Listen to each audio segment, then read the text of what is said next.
This Odyssey Sports broadcast is presented by Health Markets. Shop for health insurance your way.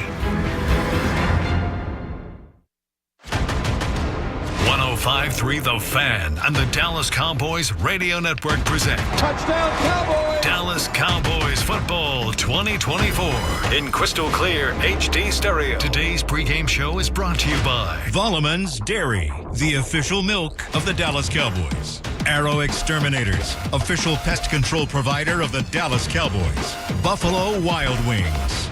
Blockchain.com. Blockchain.com. Make your crypto play today. And by DallasCowboys.com. Keep track of the boys with daily podcasts and up-to-the-minute blogging at DallasCowboys.com and on the official Dallas Cowboys app. Now, here's Eric Chiofalo and Bryan Broaddus.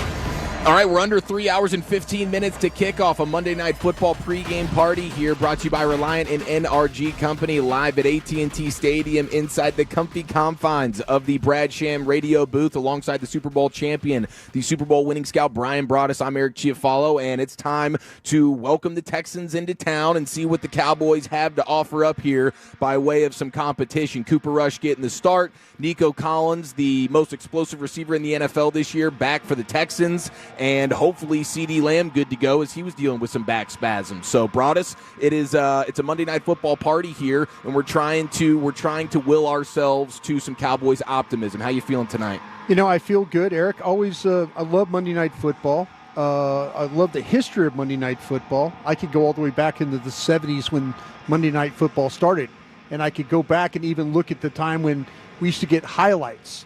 The highlights we got from the National Football League were at a halftime show for like 2 minutes. That was it. Chris Berman? No, it was Howard Cosell. So you got that. You know that's how far back I go with Monday Night Football. But always a real thrill to play on it. It's a shame though that the Dallas Cowboys not playing well right now as a team. But as you look for optimism and things that maybe they can take advantage of. We saw a little glimmer of that when you have Micah Parsons back, how much different your pass rush could make. Yes. And, finding ways to get off the field on third down. It seems like the Cowboys have struggled with that with their secondary, with with some of the linebacker play. They got enough pressure. But Parsons is a difference maker. And with the combination, of him and Overshown and maybe Oso Digizua, we'll see how they attack the middle of this Houston Texans offensive line, who's had struggles with movement, and they've also had some struggles on the outside with their tackles as well. People have carried those tackles right back into the quarterback of C.J. Stroud's lap, and so if the Cowboys can do that, find a way to make some, be disruptive that way, hopefully their offense won't go 3 and out for 6 or 7 times in a row like it did last week against the Eagles. That was a big problem, and one of the reasons why they gave up the game really in the second half. Yeah, I think it's a fair question to wonder, will the Cowboys offense generate a single touchdown, let alone double-digit points here? The Texans defense is super solid. They are banged up, so that's going to help some things. No Will Anderson, second-year pass rusher out of Alabama, who's a top-5 pick, and he's a super beast next to, across from Danielle Hunter, right, who was a prized addition there in the offseason for the Texans. He's been an absolute animal, but only having to deal with one of those super beast pass rushers is certainly nice. And then with Lassiter, the starting corner, dealing with some concussion stuff, you might catch a little bit of a break there. But this Cowboys offense last week was bad enough to wonder, will they be able to really move the ball at all tonight? Right. Now, Rico's going to be the bell cow, so that could help some things. Yeah, I just think, Mike McCarthy, they have got to find a way to take advantage of a guy like Will Anderson not being in this game. The Texans want you. They want you to struggle on first and second down in order to get you into third down. And when they get you into third down, only the Detroit Lions blitz more on third down than the Houston Texans. And so they're going to bring some type of pressure, 5-man pressure, 6-man pressure, and you've got to be able to handle that, and so tonight when you start to talk about keys of the game, hey, Broaddus, give me a key of the game. You've got to win on first down. You've got to win on second down. You can't turn this into a lot of 3rd and 8, 3rd and 9. We saw that all last week. It seemed like the Cowboys, all the balls were going short. They were going along the line of scrimmage. No pass down the field. Dallas has got to find a way to kind of generate some stuff going down the field. Even Cooper Rush, looking like he did when he came in for Dak Prescott against Atlanta, would be good enough offense. Ball going down the field, the way they were able to convert some 4th downs. But throwing the ball behind the line of scrimmage, at the line of scrimmage, that's not going to win this football game tonight. Unfortunately, I feel like that's going to be the game plan offensively, is obviously trying to run Rico, stay ahead of things a little bit, but they're fearful of the offensive line and the pass protection, and they want to get the ball out super quick, and it doesn't matter if it's 3rd and long, they're going to throw the ball 2 yards down the field and just cross their fingers that somebody can break a tackle and make a play. Of course, you get the Cowboys debut of Jonathan Mingo, the receiver from Carolina that they traded for a couple of weeks ago for a 4th-round pick, so inserting him into the offense tonight, how much do you expect them to try and show off their new toy a little bit? Yeah, what you've seen with Mingo is with Carolina, and that was the quarterback situation at Carolina. They have won 2 games in a row, but Bryce Young just really struggled being accurate. Struggled getting the ball down the field, and Mingo was one of these guys. When you looked at him on tape, there were some routes down the field. There was those deep crossing routes, where he tried to present himself on the move. It's just the passes were so inaccurate. He made several, bad ball catches where the ball wasn't even close, and then there were times where he was open, the ball would be short in the dirt, and Young really, really struggled to kind of get him the football. We'll see with Cooper Rush. What Cooper Rush will show. Like I say, if you get the Cooper Rush that played against Atlanta, where it was the attempt of going down the field, where that was at, and they might be in a situation too where Atlanta's pass rush wasn't going to cause you a lot of problems. This pass rush can cause you some problems. So, how confident is Mike McCarthy? But the question you asked me was about Mingo. The body type is outstanding. The ability to catch the football, I think, is good enough. He's just got to find a way. Can they get a receiver that can separate?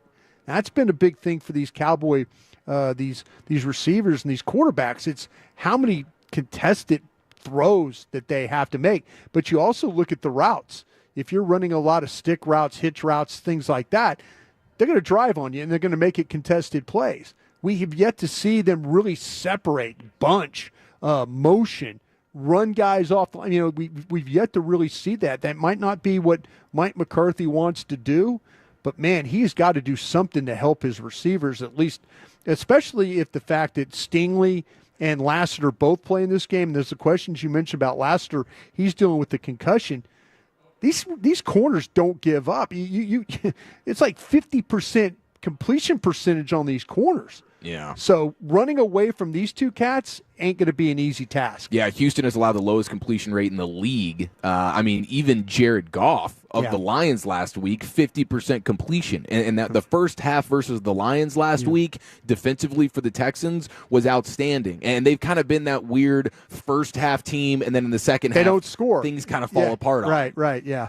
They have problems, but they're really, really good. They're going to play nickel the majority of the game, or right around, metrics will tell you, right around 80% of the time. Jalen Petrie is the nickel back. He wears Baylor. What's that? Baylor, yeah. He wears number 5. So Stingley, Lassiter, Petrie, really good combination. And then they got Kalen Bullock, who's a rookie from USC, who, Zach Wolchuk and others on the draft show, we were talking about him. He was a ball hawk and free safety, long, lean kind of a guy. 4 interceptions this year, though, so if you don't play well and you don't read things the right way in the middle of the field, you got a guy in Bullock that can pick you off. Now, when you look at C.J. Stroud in this Texans offense, C.J. Stroud, monster rookie season. He's been sacked quite a bit this year, and without Nico Collins, this Texans offense hasn't looked quite the same, but they obviously get him back, and to me, that makes all the difference in the world. It's crazy to look at some of the splits for C.J. Stroud when he has Nico Collins compared to when he doesn't. I mean, with Nico Collins on the field, C.J. Stroud was completing just over 70% of his passes for 8.5 yards per attempt, compared to without Nico Collins on the field, it's under 60% completion percentage and only 6.5 yards per attempt with Collins off the field. Collins is the most explosive receiver in the sport, at least when he started the season, the first 5 games or so. Yeah, this is going to be the problem for the Cowboys tonight because you do have quality receivers. I think Collins, you've mentioned, Tank Dell. John Mitchie has kind of come into his own a little bit, and then they got the veteran Robert Woods. They've got some guys that can legitimately go get the football. Tank Dell working out of the slot. No Jordan Lewis tonight. How you navigate that will be really, really a key part of this football game, because all of a sudden, if they, if the Texans turn into like, okay, we need to throw, the guy that Stroud will look at is Tank Dell. Tank Dell playing out of the slot.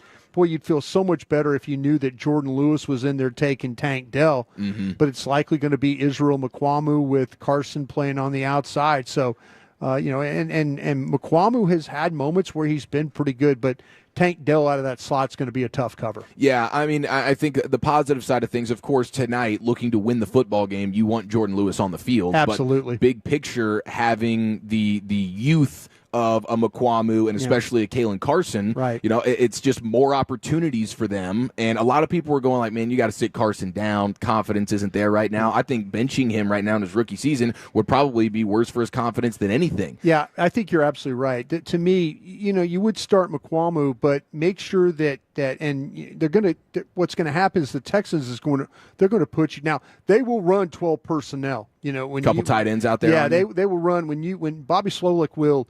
When he's got that 49er kind of background, so you're going to see some 12 personnel, which that's the one back and the 2 tight ends in this game. You'll see it quite a bit. With Dalton Schultz, we'll see what happens with Cade Stover and others, and how they kind of play this thing out. But I'll tell you what, it is. It's an offense. It's had its moments, but when it's all together and healthy, especially at the skill position, Joe Mixon running the football, they can be really tough. Their weakness is this offensive line, and that's where Dallas has got to do some good. Yeah, I mean, the Texans' offense finds themselves in 3rd and longs at a ridiculous rate. Right. Like, they are not a good 1st and 2nd down team, and they love handing the ball off to Joe Mixon, and he's not really the explosive runner. He gets 100 yards in a game, but it's because they're just so committed to the run. They are committed. It's 25 carries for 100 yards, so he's just kind of a grinded-out back, and so it's a 1st down carry for 1 yard, 2nd down carry for 2 yards, and now here's 3rd and 7, and that's when Zimmer can dial it up, and here comes Micah Parsons, here comes Overshown. Yeah, you're going to need some big plays. You might even need a defensive score tonight. Totally. You would hope that maybe that find some way that with Turpin, maybe you get a score on a punt return.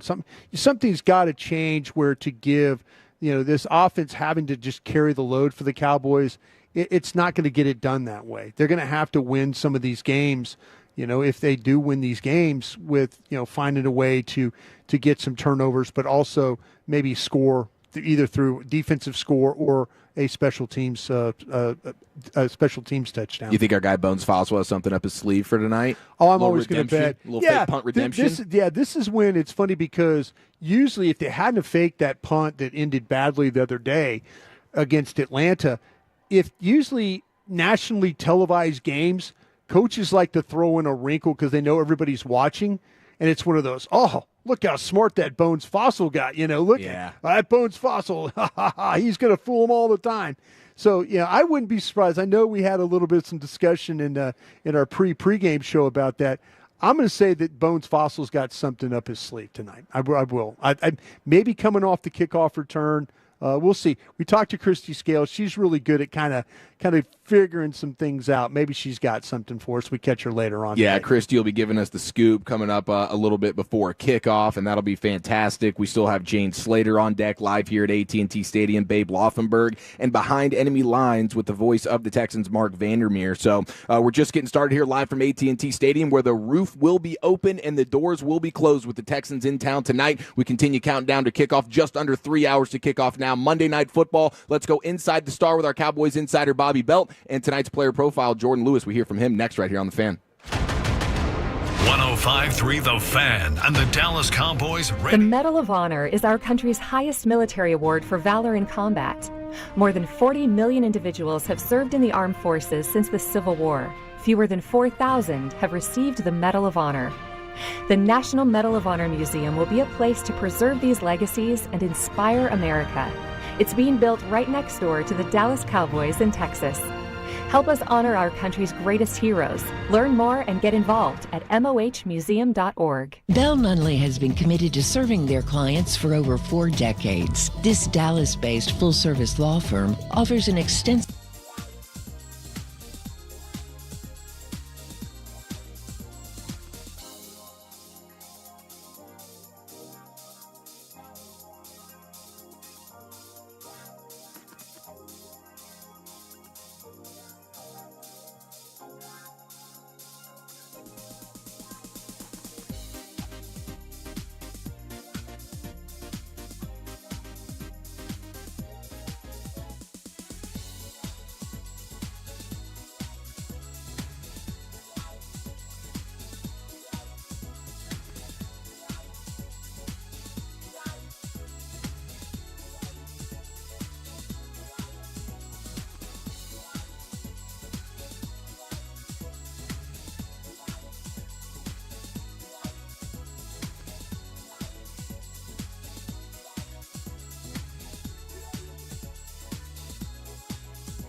We meet students wherever they are on their path and help them blaze their own trails. What's your Maverick factor? Find yours at UTA. All right, we're just under 3 hours to a Monday Night Football kickoff here at AT&T Stadium. Well, the roof will be open and the doors will be closed. Tonight, we'll hang out with Jane Slater, NFL Network, coming up here in just a few minutes. Inside the Star with Bobby Belt as well. But right now, it's time for tonight's player profile. Here's the three-time Hall of Famer Chris Arnold standing by with Cowboys corner Jordan Lewis. Jordan Lewis, you guys were really, really fighting against the Eagles. What is the mentality this week going into that Texans game? Keep chipping away, honestly. Trying to get better, find ways to win. So, I mean, we preparing hard, but just got to find ways to win. And can you tell me, like, how you guys have got that spark off of the performance from Micah and DeMarvion Overshown? It seemed like, they never give up, but they also were providing some sparks. Hopefully we can do better this week. Just getting some turnovers and, just feeding off of their energy and making sure that they can play complimentary football to get a win. Is it harder knowing that Dak's not going to be around for a little while? We just got to deal with it. Of course, your leader, your number one leader, goes down. It's hard, but at the same time, we're professional athletes. We got to find ways to go out there and win games. And for you personally, what's the challenge against these Texans? Because they got a really good offense, but they also have a solid defense, and it's a Monday night. Same thing. I mean, we seeing some good backs, some really good backs, and a good receiver core. So, same challenges that we had last 2 weeks, we had this week. So, seeing what they like to do, seeing how they want to attack us, and hopefully we stop it. And finally, is there anything different about a Monday night game? It used to be that was when all eyes on it, but now you got Thursday night games as well. Sometimes it's a Saturday night game, but is there special about Monday night, especially because it's Texans versus the Cowboys? It's still going to be eyes on us, so we got to go out there and win the game. So that's down getting to the gritty of it. Just trying to go out there and win the game, no matter what we play. So appreciate you, Jordan Lewis. No problem. Good luck tonight. Yes, sir. All right, thank you, CA, and thank you, Jordan Lewis. Unfortunately, Jordan Lewis will be inactive tonight as he's banged up, and so the Cowboys will be a little bit shorthanded in the secondary. Another opportunity for the rookie Kalen Carson and Izzy Mukuamu to hopefully step up in a big way with the return of Nico Collins, the most explosive receiver in the NFL. He makes his return after being banged up for the last few weeks. So on that note, it's time to welcome in Bobby Belt here live in the Brad Sham radio booth inside the Star with our Cowboys insider. Bob, happy game day. No Jordan Lewis, that's a bummer. Do you expect a Trayvon Diggs traveling with Nico Collins game plan defensively tonight? It's I don't know. It's one of those things where Zim has shown a willingness at times to, just keep guys on certain sides. There have been other times where it felt like he feels like it demands moving guys around. The thing, Collins is so big that, it may be a situation where they feel like, hey, even though Diggs is our best cover guy, we still get some good length with Mukuamu, for instance. Sure. Maybe Mukuamu can be a good matchup for him. And Collins will move around a little bit. The big thing is the thing they've lost with Nico Collins being out is the middle of the field. Like, they've had so many issues trying to get the ball worked in the middle of the field. It's honestly been a different game plan for them offensively when you look at it. Most NFL teams, there's not a single NFL team that throws the ball outside the numbers more often than they do inside the numbers. There's not one. The 5 weeks since Nico Collins has been gone, Houston has thrown the ball outside the numbers more than inside them. It's just a complete revamp of what the offense has been because they were throwing it 65, 66% of the time between the numbers when Collins was in there, and it immediately stopped when he was out. So Collins, they'll do some different things with, run some posts, they'll run some slants with him and some various things. I feel like generally they like to keep Diggs on the boundary and doing things there. So knowing that a lot of the stuff may be posts to the middle of the field where you get safety help, you may not feel like you need Diggs to travel as much because that'd be more valuable on the outside. Bobby, the tape in Houston, and I know you had an opportunity to watch it too. The tape of the Houston offense is you have to attack the middle of their offensive line. Yeah. And, after what you saw last week with Dallas and what Zimmer was able to dial up with his middle pressure, how would the Texans combat the middle pressure?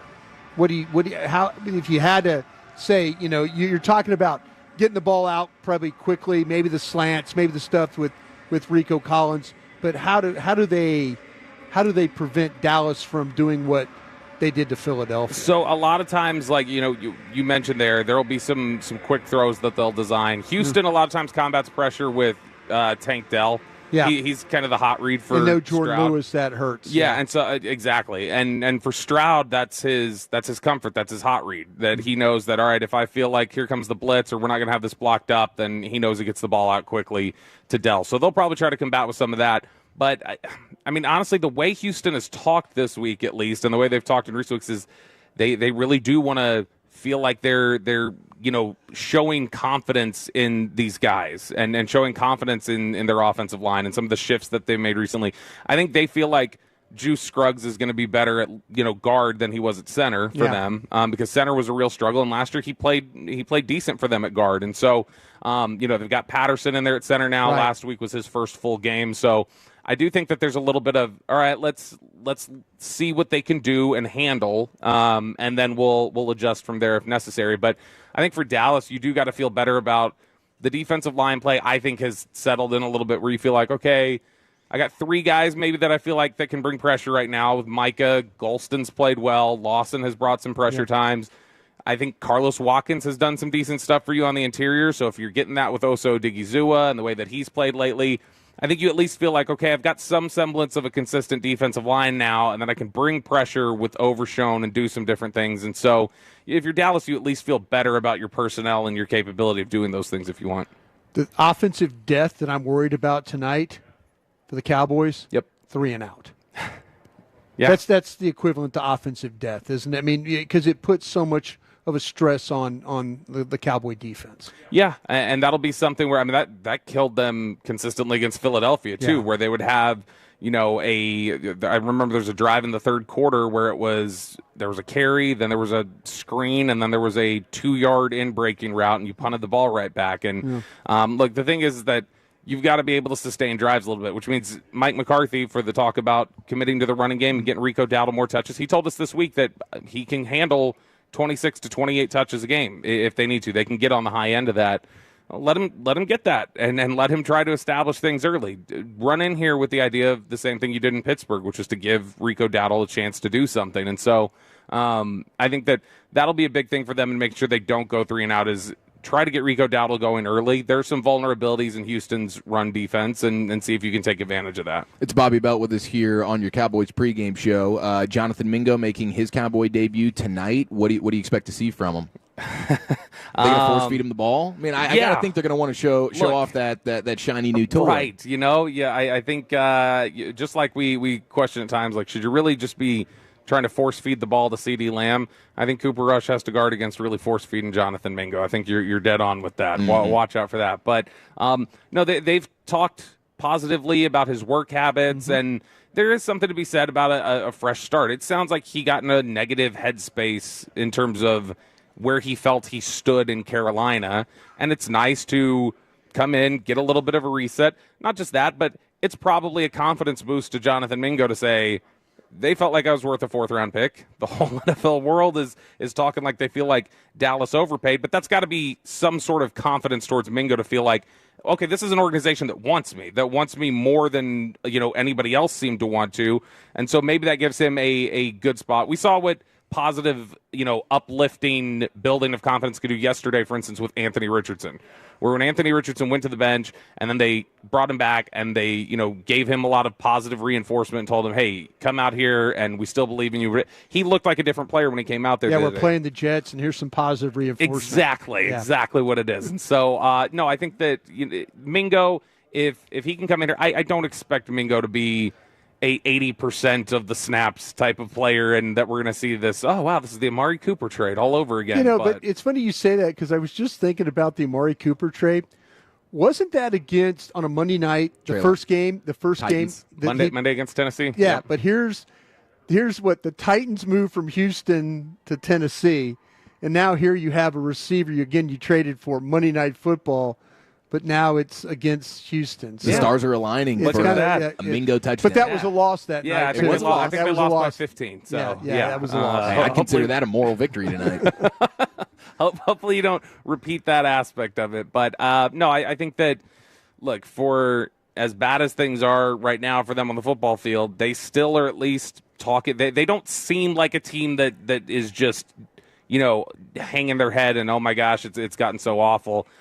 Honestly, like, you do feel like maybe you should have a little bit more of that, like a little sense of urgency. Like, you don't want to be so comfortable that you feel like you've lost urgency. But I do think that the guys in that locker room seem to feel a little bit like, yeah, look, we've still got division games ahead of us. There are some favorable matchups with Carolina on the schedule still, so we'll be able to take advantage of this. So they haven't had that sort of, pack it up and go home sentiment yet, and so hopefully they can bring that here with Houston tonight. Do you expect to see some Trey Lance packages? I don't know what to expect. I didn't expect. I think he's going to play earlier than he did last time. I think he'll get some opportunity. I don't know how much more. I don't know, because they talked. I think it got out of hand and they brought him in. The way they talked last week and some of the stuff that they inferred, it sounded like he was going to get more opportunity to be somebody that they used before the game got out of hand, and then they didn't. And I've heard so many different times, like we said, they're playing about, well, we're going to do this in the running game, and then they don't. And so there's so many different times of, what's the old line? The road to hell is paved with good intentions. Yeah. Like, they can have all the intentions they want. I don't know what it means when they get out here and they start having issues or if something goes on. But, yeah, in theory, I think they would like to get Trey Lance more work tonight. I think they're closer to playing Trey Lance full-time.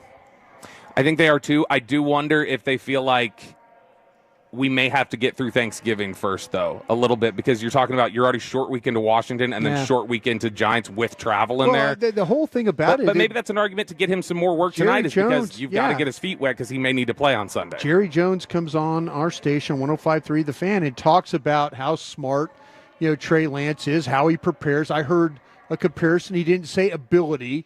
He said preparation to like Troy Aikman. Is Jerry noticing this? Is somebody telling him this? I'm not worried about Trey Lance understanding what they need to do. So, no, he's been in here for a year and a half. Like, you've prepared and needed to have things ready to where I would hope that would be more than enough prep time, and you've gotten in the work with some of these receivers. And so, that's something where you would.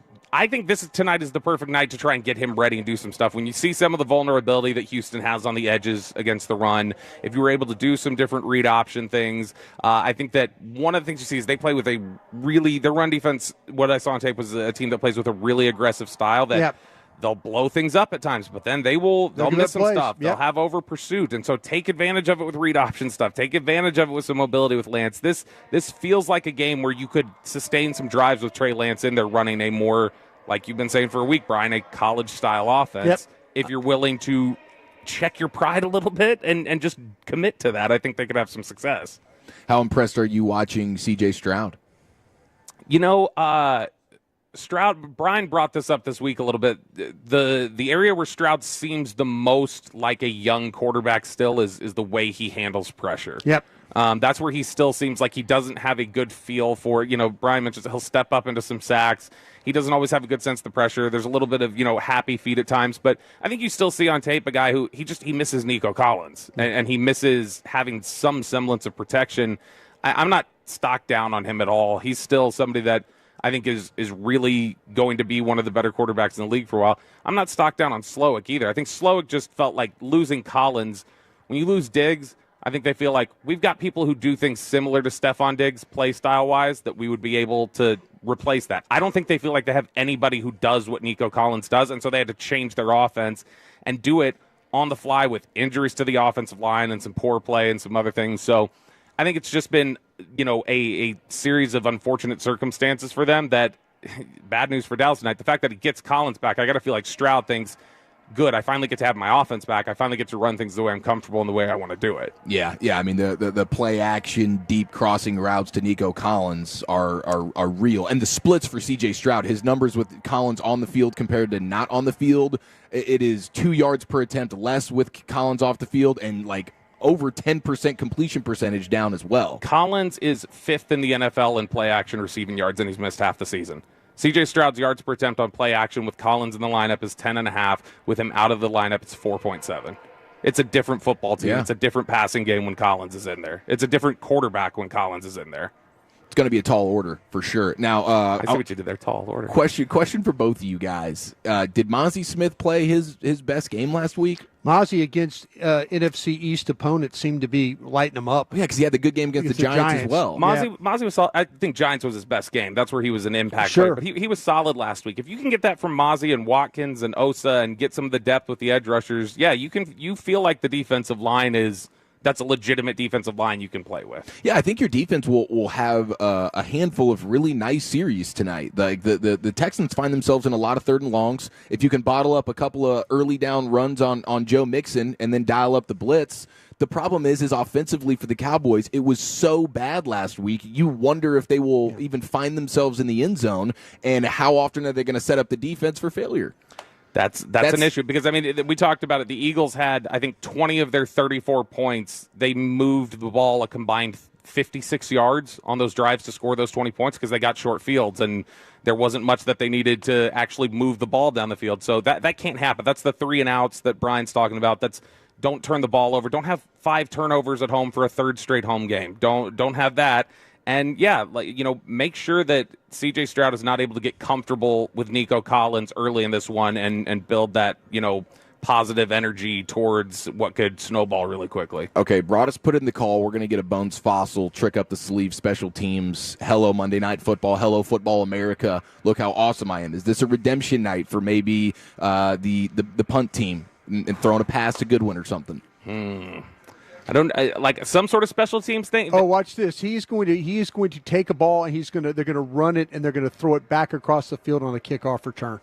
Okay, so like the C.J. Goodwin punt return against the 49ers. Yeah. Or maybe you do one of the old Hollywood Henderson kickoff return reverses. Sure. Get Micah out there. Yeah. Oh, you could get Micah engaged early. Yeah, and then he gets hurt, and then everybody loses their damn mind. No. Yeah. Yeah, you painted a somber picture there at the end. I like. Way to let the air out of my balloon. Yeah. Thanks. There he goes. Cowboys insider Bobby Belt right here on The Fan. Thanks, Bob. Love you all. There he goes. All right, we are now under 2 hours and 40 minutes to kick off Monday Night Football with the Texans in town live here at AT&T Stadium. We welcome in Jane Slater, NFL insider for NFL Network. Next, right here on The Fan. I'm Darren Woodson, former Dallas Cowboy player and Super Bowl champion. When I played in the NFL at a high level, I relied on my vision to see the field.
Help us honor our country's greatest heroes. Learn more and get involved at mohmuseum.org. Just over 2.5 hours to kick off Monday Night Football here at AT&T Stadium. Christy Scales has some breaking news for us that we'll get to here in just a moment, but I do want to let you know that the creators of Buffalo Casino Games bring you Cowboys-themed casino games. Kick off with America's team on and off the reels with Cowboys-themed casino games developed by Aristocrat, a proud sponsor of the Dallas Cowboys. Do you have a gambling problem? Please contact 1-800-GAMBLER for 21 and over. All right, we are here in the Brad Sham radio booth, and it's time to go down to the field here at AT&T Stadium, where Cowboys sideline reporter Christy Scales has some news for us. Christy, what you got? Well, just after 4 o'clock, the roof was opened here at AT&T Stadium. Of course, it takes several minutes for the retractable roof to open, so that was just after 4 o'clock when they opened the roof. It is now closed.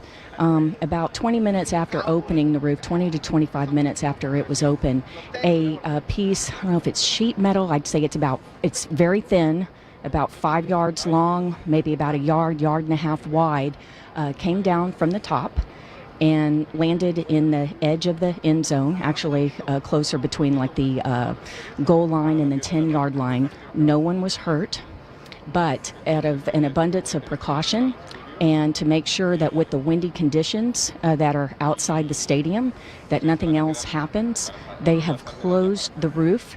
And it's my understanding that it will most likely remain closed for the remainder of the evening. But you might have seen some tweets. I know I had on X put out video of the roof being open, and other people had been commenting on it. This would be the 8th time in the history of AT&T Stadium that we've had a game where the roof were open but the doors were closed, and that was the plan, but out of an abundance of caution. And so the maintenance guys can do what needs to be done in checking everything. The roof is now closed. Holy smokes. Okay, that's pretty wild, but good news, nobody injured. Did you see this thing fall, Christy? Did you hear it? Was there a loud bang? No, there was not. It was more like a slow wafting because it's a very thin piece, like a sheet. And so it came down. If you've ever seen, it's kind of almost like billowing down. It was not like coming straight down.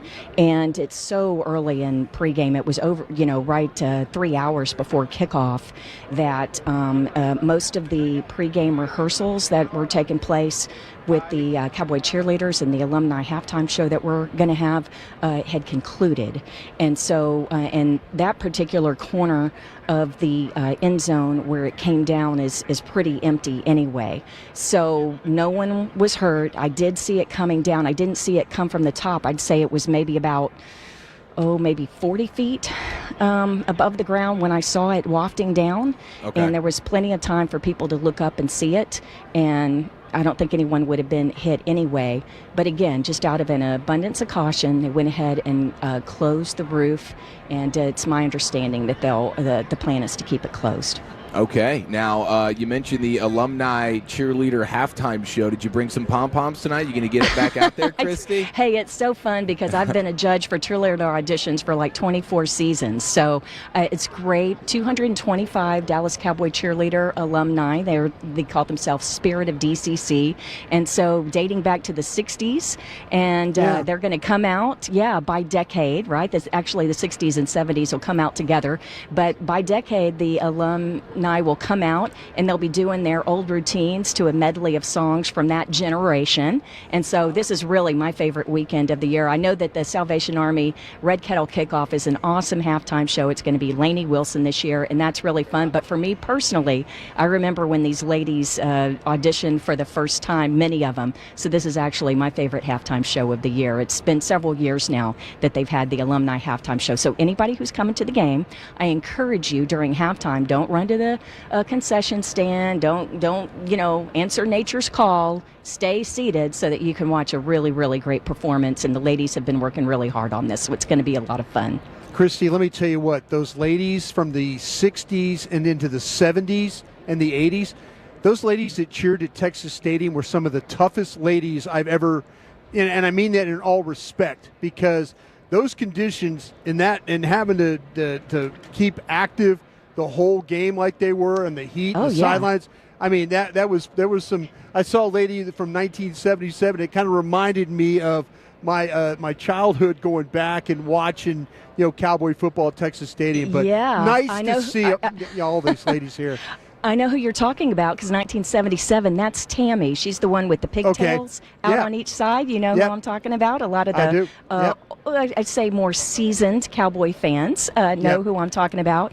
And so she's going to be out there. You'll see her front and center with her generation. She'll be out there with the 60s and 70s. So you remember her from the Love Boat and all these different ones. I'd say she was probably the most famous of her generation.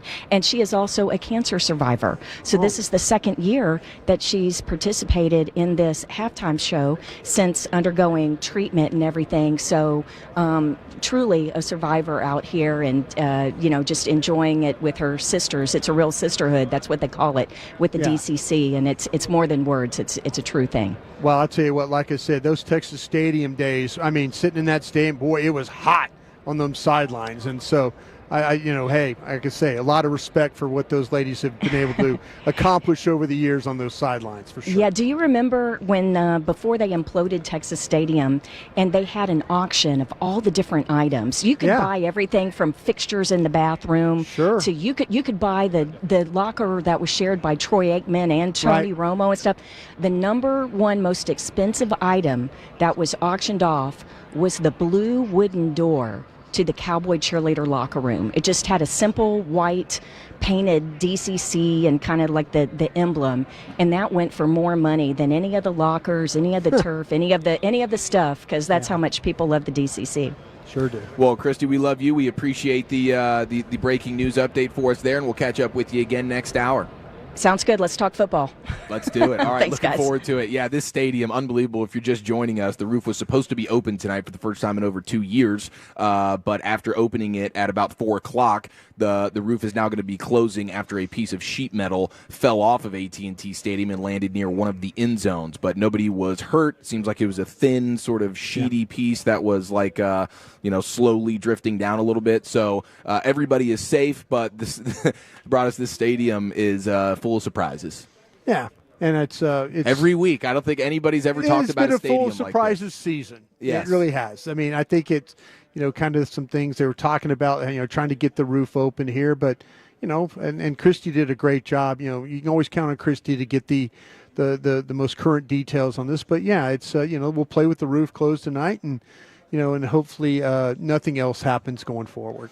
All right, we will catch up with Babe Laufenberg coming up here in a few minutes live at AT&T Stadium. Texans in town. This is obviously going to be a tough situation. I think this Texans defense is going to be giving some fits here to Cooper Rush and the offense. You're, of course, going to get a healthy helping of Rico Dowdle. I've seen a lot of people sending me their prize picks stuff where they're like, hey, man, I'm going with the more on Rico touches tonight. I think he could be definitely bell cow style. Hopefully it results in some good production, but man, I can't tell you how fortunate the Cowboys are to not have to be seeing Will Anderson tonight, the second-year pass rusher, because opposite of Danielle Hunter, who has generated 62 pressures this season, and that was the most through the first 10 weeks of a season in the past 7 seasons. Yeah. So Danielle Hunter is a total animal, but usually you have 2 guys that you have to deal with, Will Anderson and Danielle Hunter.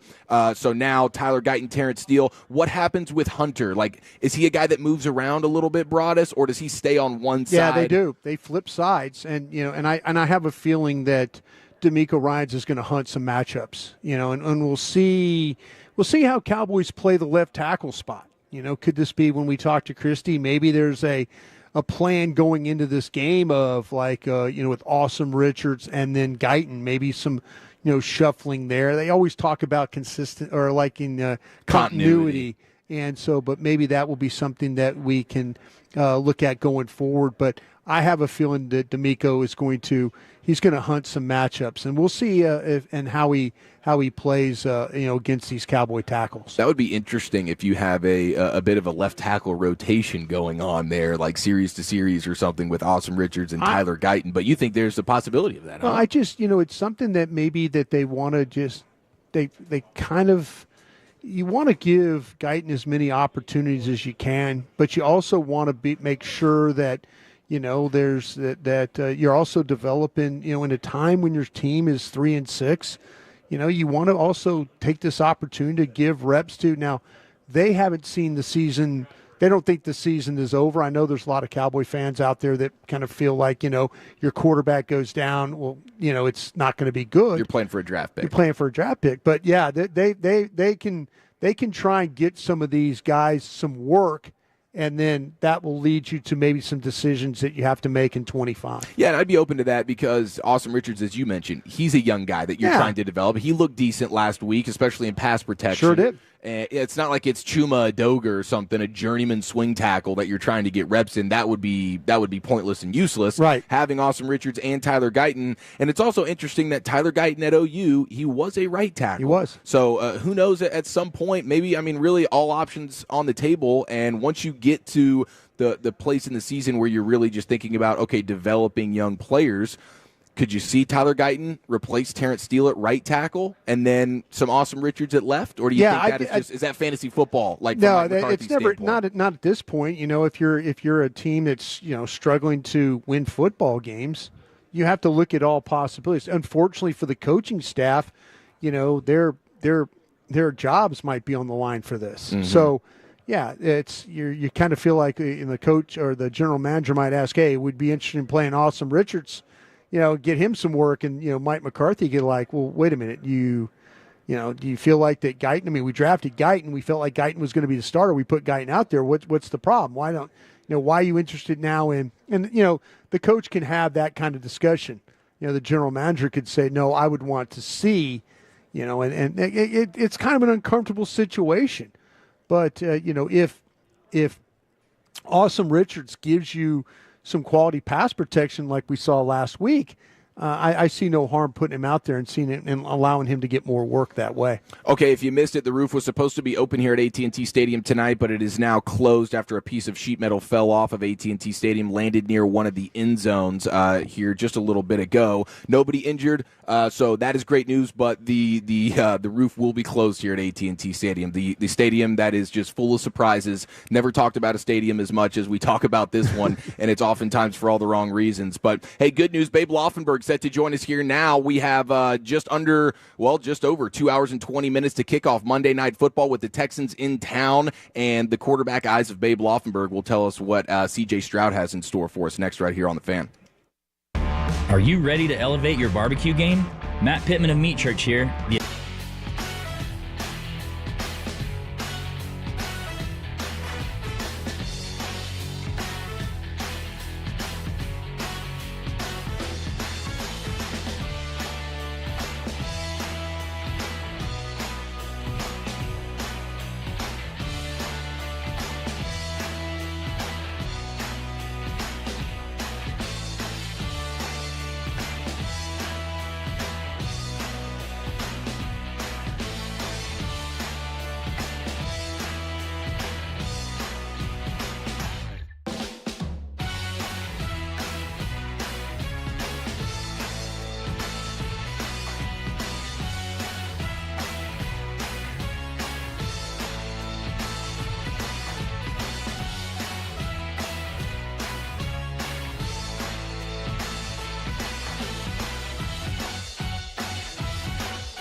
Jack Link's Beef Jerky. Jack Link's, feed your wild side. Volleman's Dairy, the official milk of the Dallas Cowboys. And by DallasCowboys.com. Keep track of the boys with daily podcasts and up-to-the-minute blogging at DallasCowboys.com and on the official Dallas Cowboys app. All right, Babe Laufenberg joining us now here on The Fan. Under 2 hours and 15 minutes to kick off Monday Night Football with the Texans in town here at AT&T Stadium. If you missed it, the roof was supposed to be open tonight, but after a piece of sheet metal fell off of AT&T Stadium and landed near one of the end zones, they went ahead and closed that bad boy back up. So we just got that news from Christy Scales here a few minutes ago, and we'll go behind enemy lines with the voice of the Texans, Mark Vandermeer, coming up here in just a few minutes as well. But right now, we welcome in Babe Laufenberg live inside the Brad Sham radio booth. Babe, happy game night, man. How you doing? Hey, guys, good, and I have a good idea, I think, too. What's that? Take that piece of sheet metal and hang it on the west side of the stadium. Next time we have a 3 o'clock game, we'll block that. We'll actually reflect the sun back. Hey, very quickly, too, guys. Yes. Hey, I was driving out here listening to the show, and heard you guys talking and Brian talking about how they grew the grass up in the Midwestern schools, sure. Big Ten schools, to fight the speed of some of the SEC schools or West Coast schools that came into play. And Notre Dame, to the best of my knowledge, they kind of were the first ones to start it, but at least be publicized for it. When O.J. Simpson came, and O.J. Simpson was like a world-class sprinter. Mm-hmm. He was not just a fast football player. He was a world-class sprinter. So Notre Dame grew the grass up for him. And they called it the OJ cut. And then when Tony Dorsett was at Pitt, they did the same thing. And Tony rushed for 181 against Notre Dame at South Bend. And then when they got on the fast field of Pitt with the AstroTurf, he ran for 303. Mm-hmm. So Notre Dame didn't really slow him down much. There you go. Yeah. I like the gamesmanship. Who knew that Rudy, the movie Rudy, that he had something to do with growing the grass there at Notre Dame, right? Isn't that the whole idea when his buddy, the groundskeeper man? That's right. It was his buddy. I hate to say, I never saw Rudy, but I will tell you, Tony Dorsett said, What? Tony said, I couldn't see my shoes. No. When he went on the Notre Dame field, he said he walked out for pregame warm-up. He said, I couldn't see my shoes. We went up there. Okay. We went up there. Jerry Faust's last home game, and I saw we just lost Jerry Faust this here recently. Yeah. And his last home game, and we beat Steve Berline that day, 10-7 there in South Bend. Wow. They made us practice, Babe, in the parking lot. Like we used to do the field walkthroughs, old college football. Right. You go through, you throw on the, your Friday gear, and you go out and you walk the field. They made us practice in the parking lot. And all we had were our cleats, our long, studded cleats. Oh, geez. So we're literally walking through plays in the Notre Dame parking lot because they didn't want us to get on. That's hazardous. They didn't want us to see the field. They didn't want us to see how deep the field was. Yeah. And college football was a little different back then, huh? 10-7 final. 10-7. Oh, yeah. That was, trust me, babe. We were warming up. Yeah, we were warming up that day. We were kicking practicing field goals, extra points.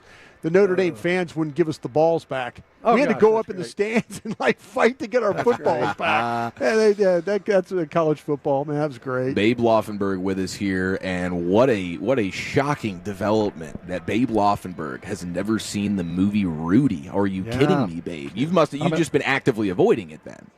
No, as we're talking about it now, I've got to see it. I actually you have to see it. Yeah.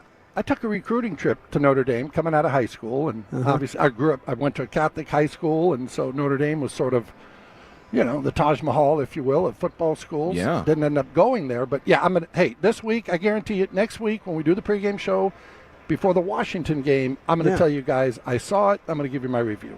Yes. Okay, very good. Babe Laufenberg with us here on The Fan. Now, what is your favorite football movie of all time, though, Babe? Boy, good question. Brian's song. Go ahead and tell him Brian's song. Well, Brian's song, that was a tearjerker. But Everybody's All-American. That's a good one. It was a Frank filmed DeFord. in Baton Rouge. Oh, was it? Okay, yeah. It was a Frank DeFord book. And Randy Quaid, he was a good-looking Quaid, right? Randy? It was Dennis Quaid. Dennis Quaid's a good-looking. Yeah, Dennis Quaid, yeah. Matter of fact, he was good. Yeah, that was filmed in Baton Rouge. Yeah. It's funny, that was about Charlie Choo Choo Justice, supposedly, at North Carolina, and they wouldn't let him film the movie in Chapel Hill. So we said, funny, sure, yeah. we'll film that. And in the middle of August, they created fake snow at Tiger Stadium. You know that that's great. scene with the Denver Broncos? Yeah. They did. They had snow blowers. Oh, wow. It was hilarious to watch them do it. IMDb gave it a 6.2 out of 10, babe, and Rotten Tomatoes 45%. So I'll tell you what, that's a 1988 football movie I've never seen. So that's our deal. That's our pact. I'll watch that movie this week. You watch Rudy. We come back. We have a football movie conversation. All right. Let's take a look at these Texans here. What do you see from C.J. Stroud? Now, I remember in the draft process, C.J. Stroud was a guy that you liked the most out of the quarterbacks that were in that crop, Bryce Young and company. So, and he's done nothing to really disprove your thoughts on him. But what do you see from him this season, babe? You know, just people say, oh, boy, he struggled the last few weeks. Well, he struggled because he hasn't had Stephon Diggs and he hasn't had Nico Collins. Obviously, he's not going to get Diggs back. He's out for the season. He's getting Nico Collins back tonight. But when you take away your good players, nobody is going to look as good as they did, right? I mean, it's the reason, quite honestly, Dak Prescott struggled. They got one playmaker here on this football team, and that's C.D. Lamb. He had a bunch. C.J. Stroud had a bunch, and obviously getting one back, but he's accurate. I mean, I don't see anything really that anybody else doesn't see, I guess, except for the Carolina Panthers, who decided to take Bryce Young at number one.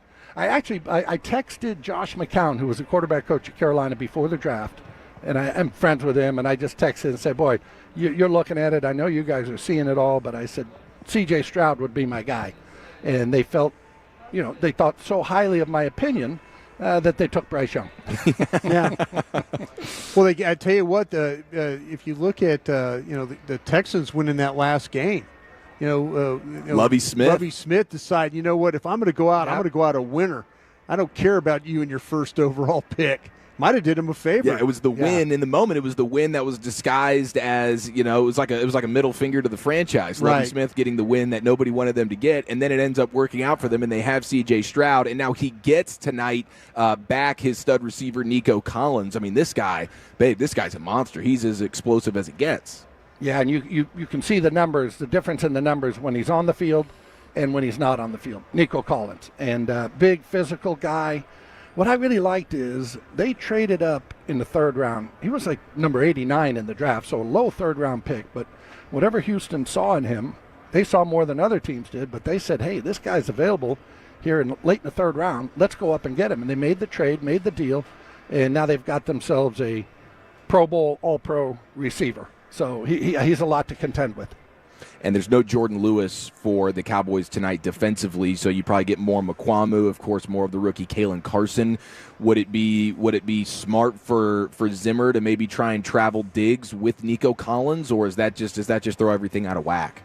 Well, it does throw everything out of whack, and yes, it would be smart. But one of the things too, Houston is a big bunch formation team, so there's 11 guys, within 15 yards of each other. If you think about the Rams, the way they play with all their bunch stuff, they do a lot of the same stuff, and so that makes it really difficult to say, hey, Trayvon, wherever Nico Collins goes, you go.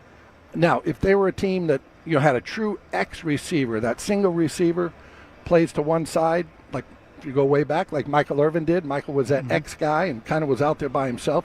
Now you could travel with him and not disrupt the rest of your defense, but it just makes it difficult. I was talking to Brad here just a bit ago, and I don't have the answer, but I just wonder if Mukwamu, we're going to see him at corner. I don't know. I think you will. I mean, and he's got the size to contend with Nico Collins. I mean, Mukwamu's 6'4", Collins is 6'4", and Mukwamu did play corner in college. He was a college corner, so that'll just be interesting. I hate to say this, Kalen Carson, hey, he's a fifth rounder. He was hurt. He was out for 5 weeks. He's going to get better. He's going to be better down the road, but obviously teams have attacked him, and they'll do the same thing. Houston would do the same thing. So I'm just interested if we see 24 Israel Mukwamu starting this game at corner.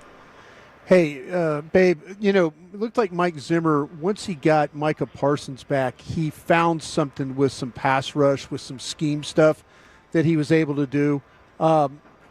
Watching the Texans, I'm not really confident with the inside three. They're going to try and I think they're going to shuffle some guys around, and we'll see if Jarrett Patterson plays center. I know he played center last week against Detroit, and Juice Scruggs played guard.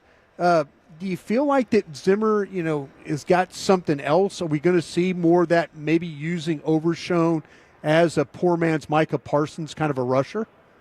He's been effective, hasn't he? And the more they do it, the more you seem to like it, right? I mean, I'm like, hey, Right. I like that. So I would think that they would use him more, Overshown that is. And isn't it funny how Mike Zimmer became a little bit of a better coach when he had Micah Parsons on the field last week? Right. They had 5 sacks of Jalen Hurts in the first half. Right. 5. It kind of got overlooked as, everything else that happened during that game, during the week, the whole son issue, blah, blah, blah. Right. But, I mean, they were getting after Jalen Hurts and forced to fumble the whole 9 yards. And, hopefully you're going to have to get some pressure on Stroud. He's a really accurate passer and just amazing, too, how young he is. Not only, he's only, I think, 22, but not only how young he is chronologically, but he's in his second year of his NFL development, and he's playing like a 10-year guy. And that doesn't happen very often. Yeah, all you had to do is watch that Ohio State-Georgia game in that playoff, and you'd have drafted him. He should have been the first overall player with all the talent on the field for both those teams.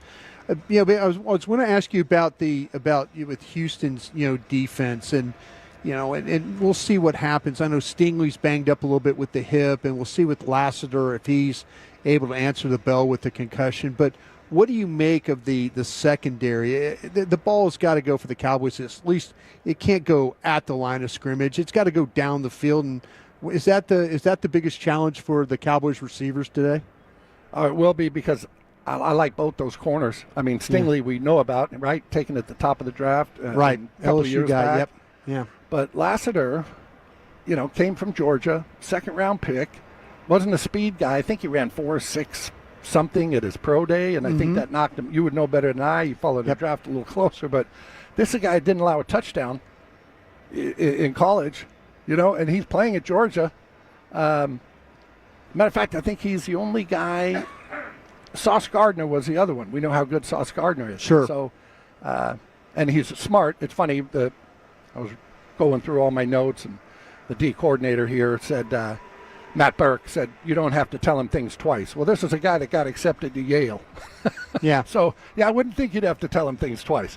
But he's very good. I mean, the pass percentage of what they're allowing, they're like allowing 50%. Less than 50%, Pass both of them. Yeah. I mean, sure. that's it's unheard of. So, not exactly the game that Cooper Rush wants to get his pass game going against, right? This team.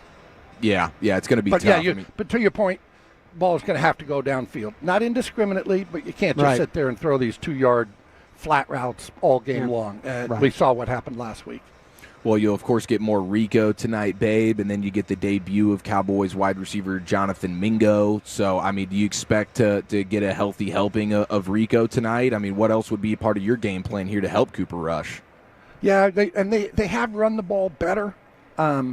So you've got to try to run the ball, and you hate to say that because we know you're sitting there at 2nd and 9, and then we're saying, why did they run it on first down? Yeah. But they got to take some pressure off him by running the football. I kind of laughed, guys, at the big story of the week was Rico Dowdle is the lead back, and it's like, well, he's been all year long, really.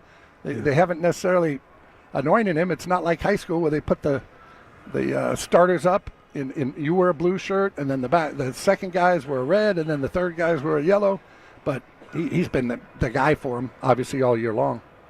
No doubt about it. Well, Babe, thank you for the time, and we look forward to your Rudy review next week.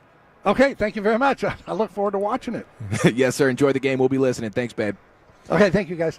Yes, sir. All right, tonight's game between the Houston Texans and the Dallas Cowboys at AT&T Stadium is brought to you by Bank of America, the official bank of the Dallas Cowboys. If you're just joining us, we were supposed to have the roof open tonight here at AT&T Stadium, but once they opened it up around 4 o'clock, shortly thereafter, a metal sheet fell from the roof onto the turf in one of the end zones here at AT&T Stadium. Nobody got hurt, but with that issue taking place, they are now closing the roof tonight. So we will not get the open roof or open doors for tonight's Monday Night Football game. The Texans are in town, and we are now at 2 hours to kick off. Let's go ahead and go behind enemy lines with the voice of the Texans, Mark Vandermeer. He joins us next live from AT&T Stadium here on The Fan. Hey y'all, Matt Pittman of Meat Church here. With football season kicking off, I'm already gearing up to bring the smoker back.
a little hot. Available for a limited time.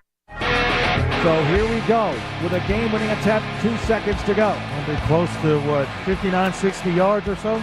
It is going to be 59 yards. His career long is 61.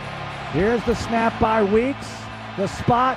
Here's the kick by Fairbairn. Has the distance, and it's good!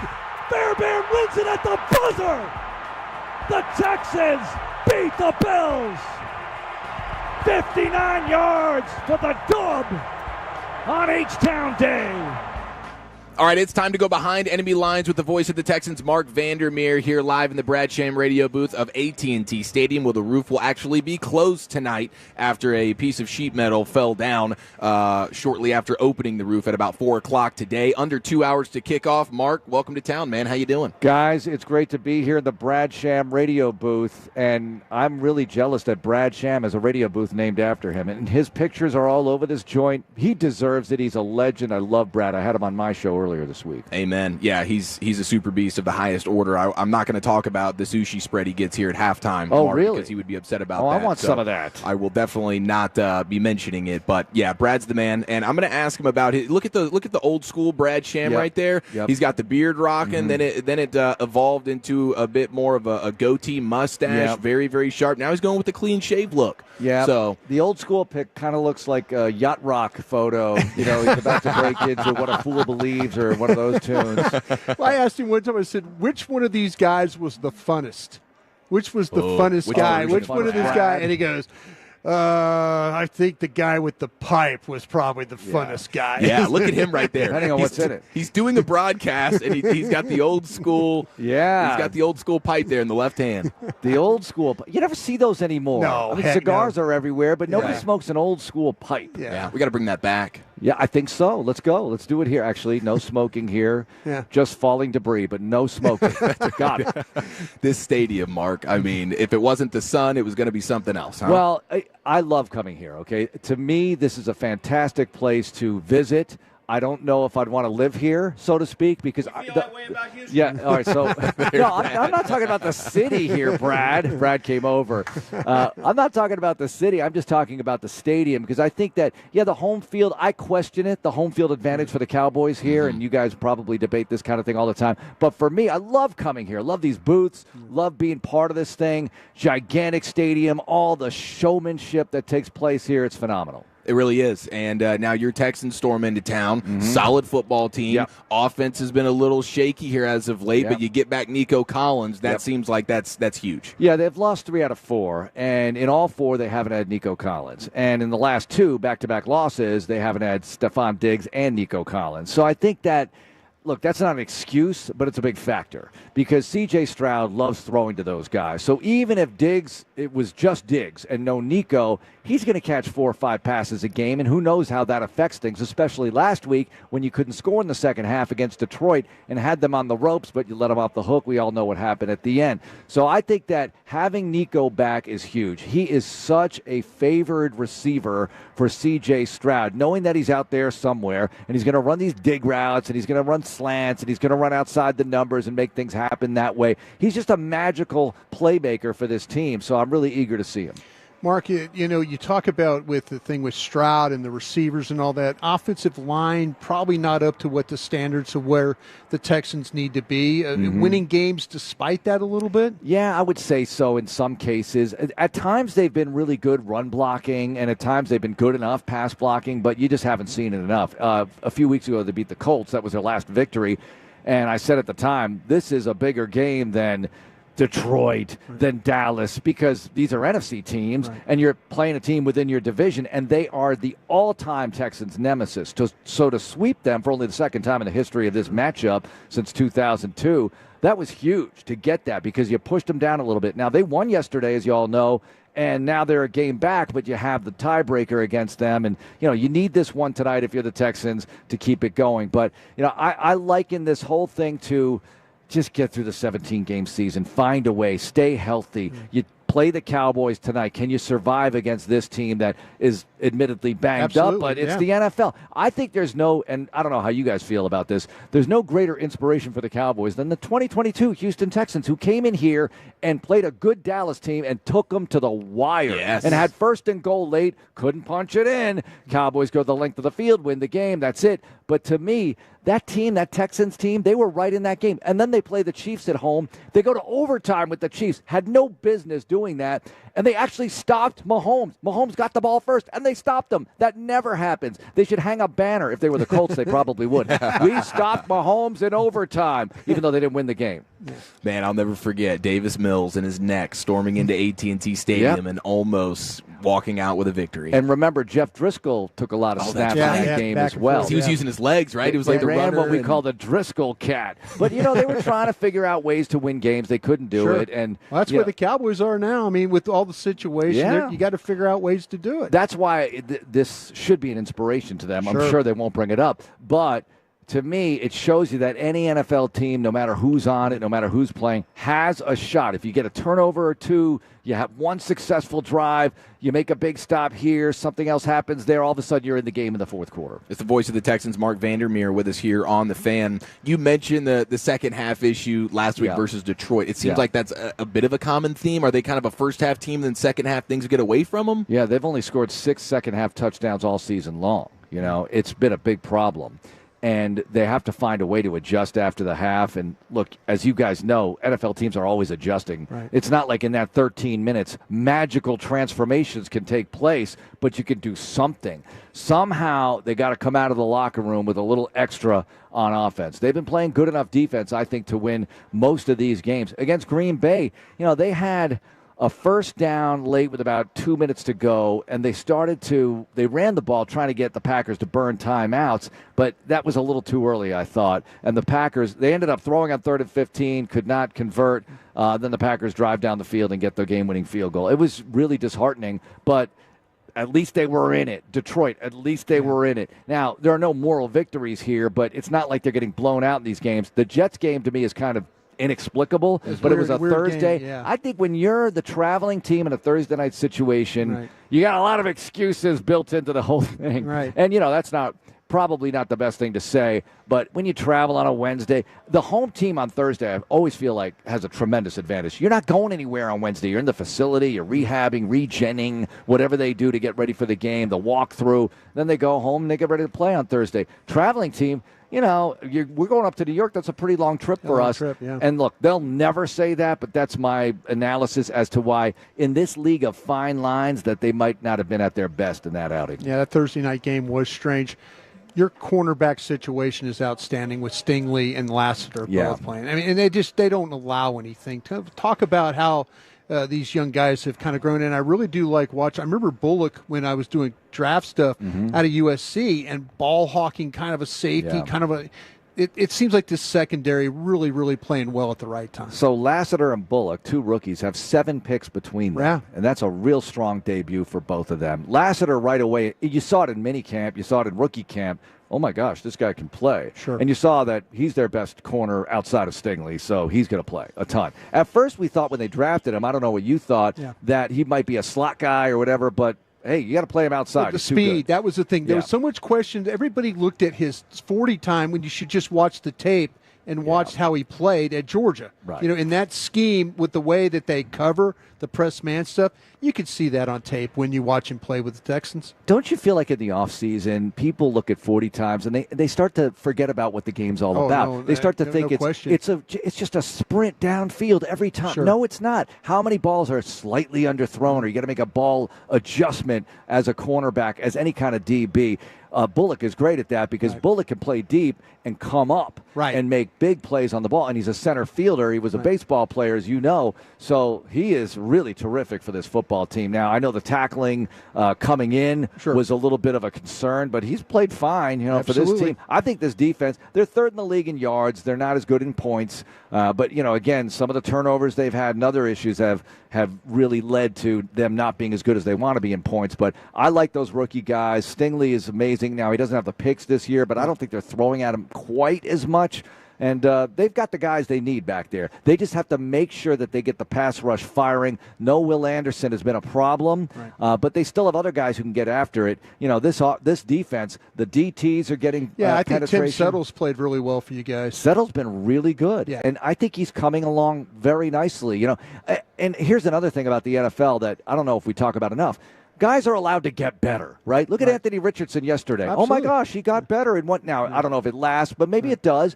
People do improve. Not everybody does, and it's aggravating to the coaches and GMs. But I think a guy like Tim Settle, Buffalo didn't want him anymore. Right. We got him. He's getting better. That's a good thing for the Texans. Voice of the Texans, Mark Vandermeer, with us here on The Fan. You mentioned some of those guys defensively. No Will Anderson tonight. What about Lassiter and Stingley? I know those guys were banged up this week. I don't know about Lassiter, but I didn't get one of those emails yesterday that said, did not travel, downgraded to out. So he's here, so let's hope for the best. The Texans are hoping for the best with that one.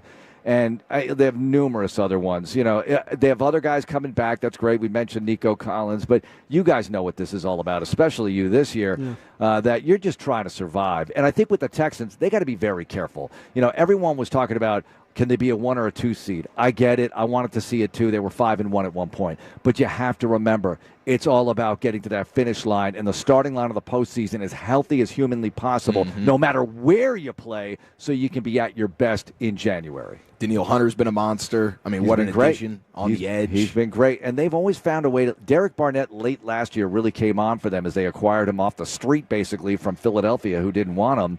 And they find guys like that who can make plays. So they have to keep doing it as long as Will's going to be out or whoever else is out to try to fill the gaps. Have you made your way over to the press box yet and get some of that deliciousness? All right, is it really good? I've been told that because I usually don't eat here, and I don't eat much before the game anyway. I just have a few bites of something, because I got to talk a lot, so I try not to fill up too much. Do you ever worry about belching on air when you eat a lot? Well, you don't like that feeling. I know, that's what I'm saying. I worked with guys before that they won't eat because they're worried about actually shotgun here, and it's you belch. Wow. Afterwards, I'm like Rick Majerus in his heyday. Okay, afterwards I will eat.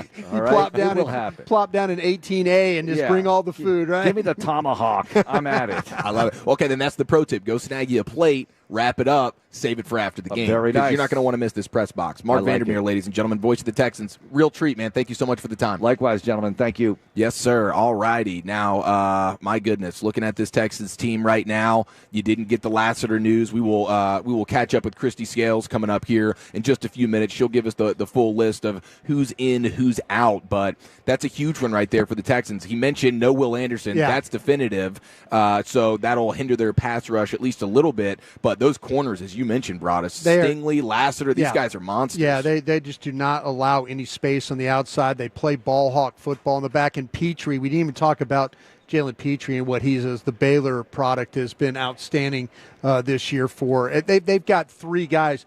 You run 11 personnel out there, they've got 3 guys that can cover you up.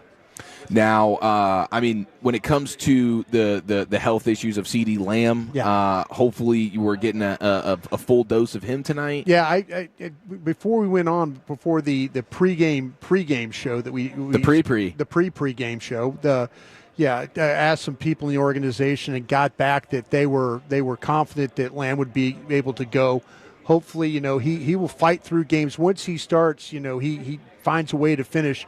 What you really don't need is a situation. You remember when the Cowboys went to New York and played the Jets, and Amari Cooper had the thigh contusion and tried to play and lasted 5 plays, and then he was out, and now everything's thrown to. So CeeDee's a tough guy. He's going to battle through some things, but hopefully that he'll be okay for this one. And defensively with DeMeco Ryans and what they like to do, rushing 4 and then save the blitz stuff for third down. downs. They're going to come after you on third down. I mentioned earlier, only the Lions blitz more on third down than the Houston Texans. That is a big down for them. That 5-man pressure, 6-man pressure at times. They're going to bring slots, corners, linebackers. Yeah, Cooper Rush is going to have to be really aware. You're going to have to be aware if you're in the slot, if you're one of these young receivers like Brooks, that all of a sudden it's a hot blitz and you take off running a route when you needed to be right there, hitched up for the ball to come your way. We saw some plays last week that looked kind of funny. Cowboys are going to run a screen. Cooper Rush throws the ball to CeeDee Lamb. It looked like Lamb's looking for the ball. How does that happen? Veteran receiver, veteran quarterback. Everybody's running screen but the quarterback. That's the problems you can't have today in this game. We've talked so much about their front four defensively and then their guys in the secondary. What about these linebackers for the Texans? I think that Al-Shair's pretty good. Yes. Toto both of those guys. He's a thumper, Toto. Yeah. Get him in coverage and he's in trouble. Yeah, you're right, though. They're a physical group at linebacker, and they're going to play. They're going to play a lot of nickel. I mean, if you look at the metrics, the numbers say 88% of the time, and the reason they do that is because they got those corners that can cover. They're going to have those two linebackers that are going to play the run pretty well. There have been some times where people have taken advantage of them on some running plays, but the whole idea of their defense is built on getting you to third down.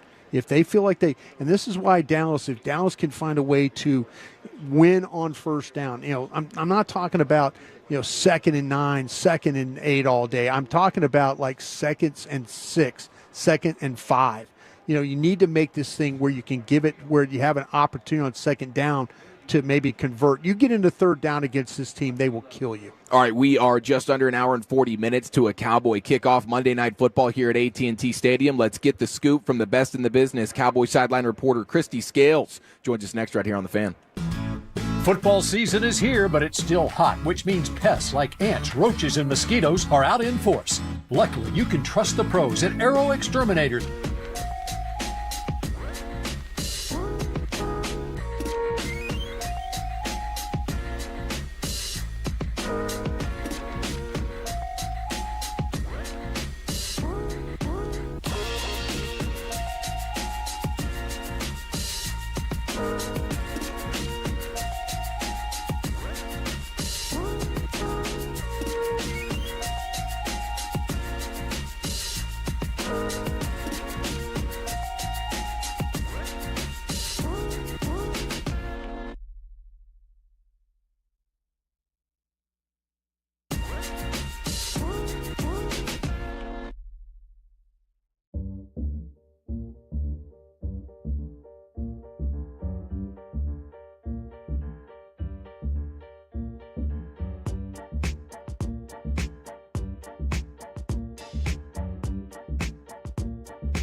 today.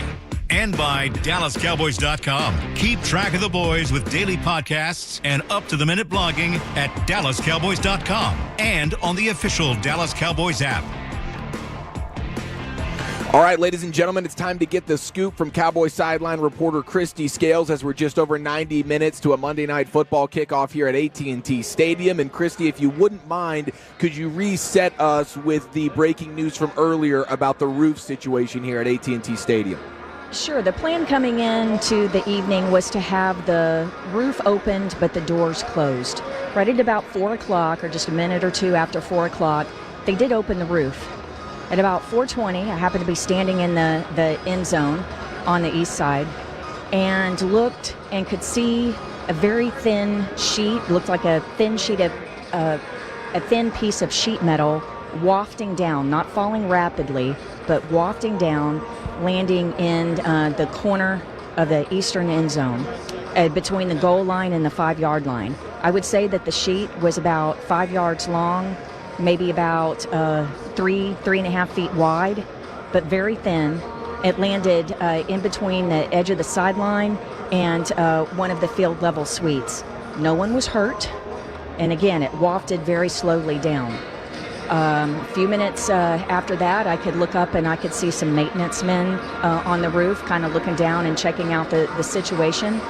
And out of an abundance of precaution, obviously, they went ahead and closed the roof. So I'd say they closed the roof at about 4:40, 4:45 or so, maybe 4:50.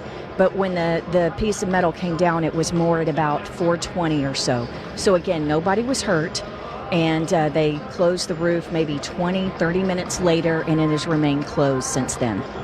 Awesome. Okay, so and I just should note that when they open it's windy outside, and so I think that's where when it wafted down, I think the wind may have been blowing things up there, and so that's why it was maybe 15, 20 minutes later after the roof was opened that I saw the sheet coming down.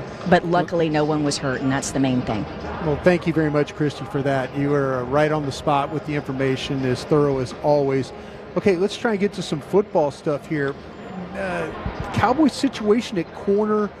Jordan Lewis out of the lineup tonight. They've been kind of banged up. Carson has been kind of has had his struggles. Is there any plan of anything different for the Cowboys tonight at corner? Yes. So Mukwamu will be stepping in and playing inside in the slot in the nickel, where we mainly see Jordan Lewis. But the player who was signed from the practice squad to the 53-man roster today, Josh Butler, who'd been elevated the previous 2 games from the practice squad to active status for those 2 games, look for him to start on the outside. Okay.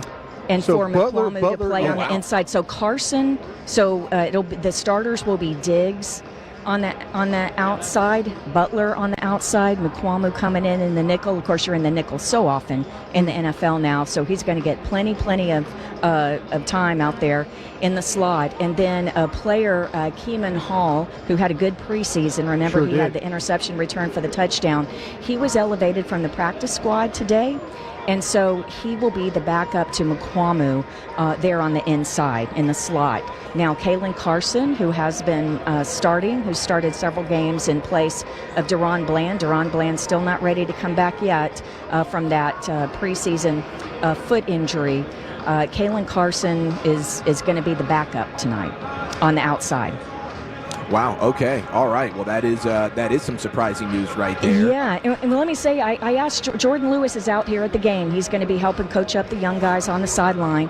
And I went up to Jordan a few minutes ago. I'm like, hey, Josh Butler is one of my favorite dudes. I mean, he's just such a great young man. Does a lot of the community work. I've done several events with him with Cowboys Community Relations, and he had lost his parents in college, and his mom, he lost her to cancer.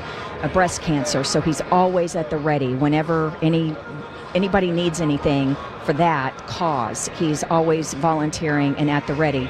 And fans, they may not, Josh Butler, that may not ring a bell, but you may remember a couple years ago the viral sensation when at Michigan State, when it was senior day, And there was a player who had lost both of his parents. And on senior day, when you walk out from the tunnel to midfield with your parents, he walked out with his 2 dogs. This is the guy that I'm talking about. And talking to Jordan Lewis, he said that he is such a calm guy. So getting his first NFL start is not going to be too much for him. Such a hard worker, quiet dude, just does his business, takes care of it during the week. A very studious guy. So Jordan's really excited for Butler to have this opportunity. Wow, that's fantastic. Thanks for the backstory on that. Certainly a guy we'll all be pulling for. It'll be tough, certainly, with Nico Collins back in the saddle, C.J. Stroud, the way he can dial it up with this Texans offense. But that's exciting news for Josh Butler. That's awesome. Now, what about from an inactive standpoint? Any surprises there on the Cowboys side of things?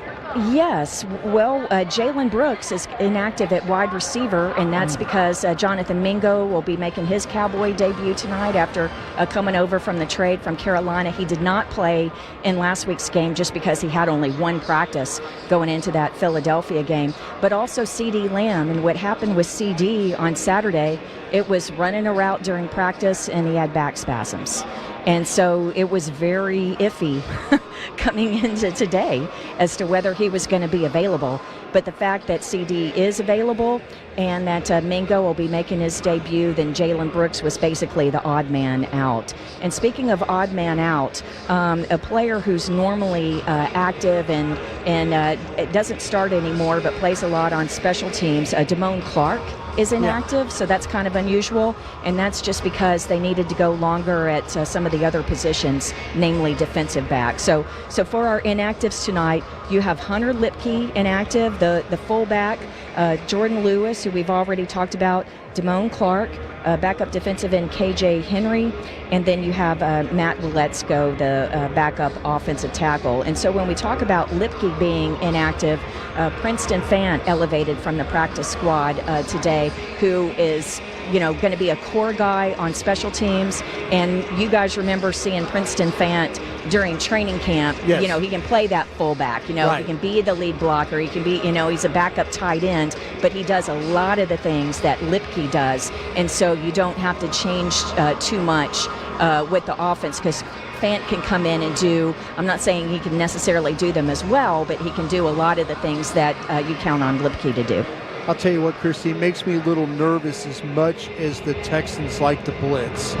Yeah. We always saw Hunter Lipke in there on like the third downs and stuff on blitz pickups and things like that. So just a little bit something to keep an eye on right there. Yeah, because recognition's the main thing, right, Brian? And so you can simulate things in practice, but they're not coming at the same speed, and they can run scout team stuff. Princeton Fant is the guy that runs scout team, okay? He's on the scout team. He's not the one that's getting first team snaps, so obviously he would have gotten a lot more work this week with Lipke not being able to practice due to injury. But yeah, there are a lot of moving parts with this roster, and then of course those moving parts, it's a domino effect down to special teams. So you have some guys playing teams that don't normally play it, or playing, changing positions and the like. So it could be very interesting tonight.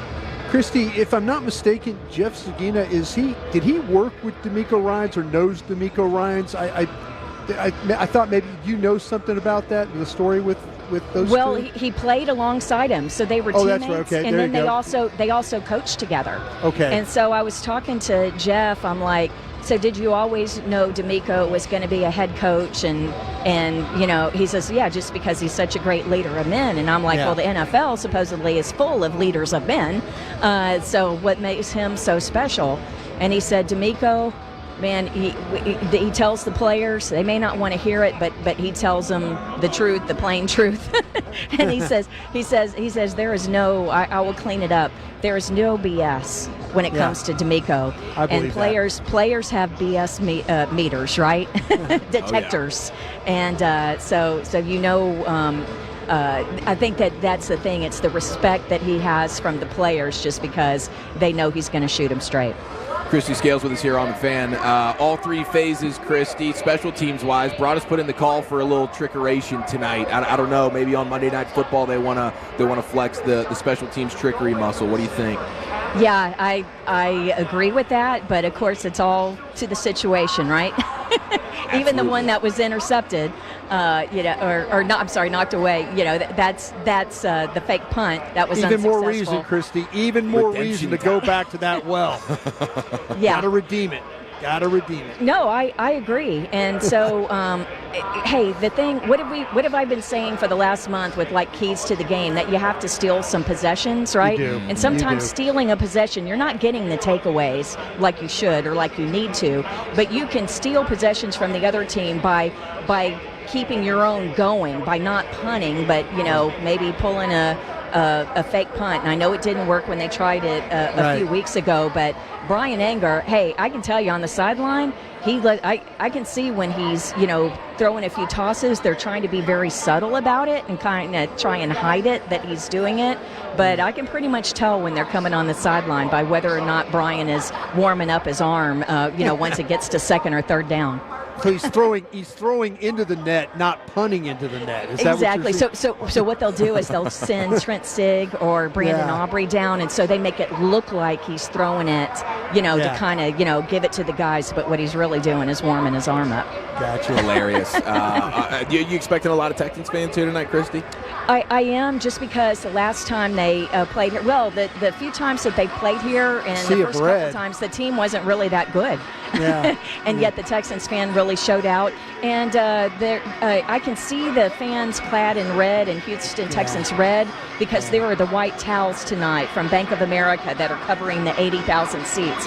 So there's not a lot of people in the lower level right now, but behind the Texans bench and in the corners of the end zone on that visiting side, I can see some red. It just stands out against that white background. But they have showed out in the past, and I expect the same tonight.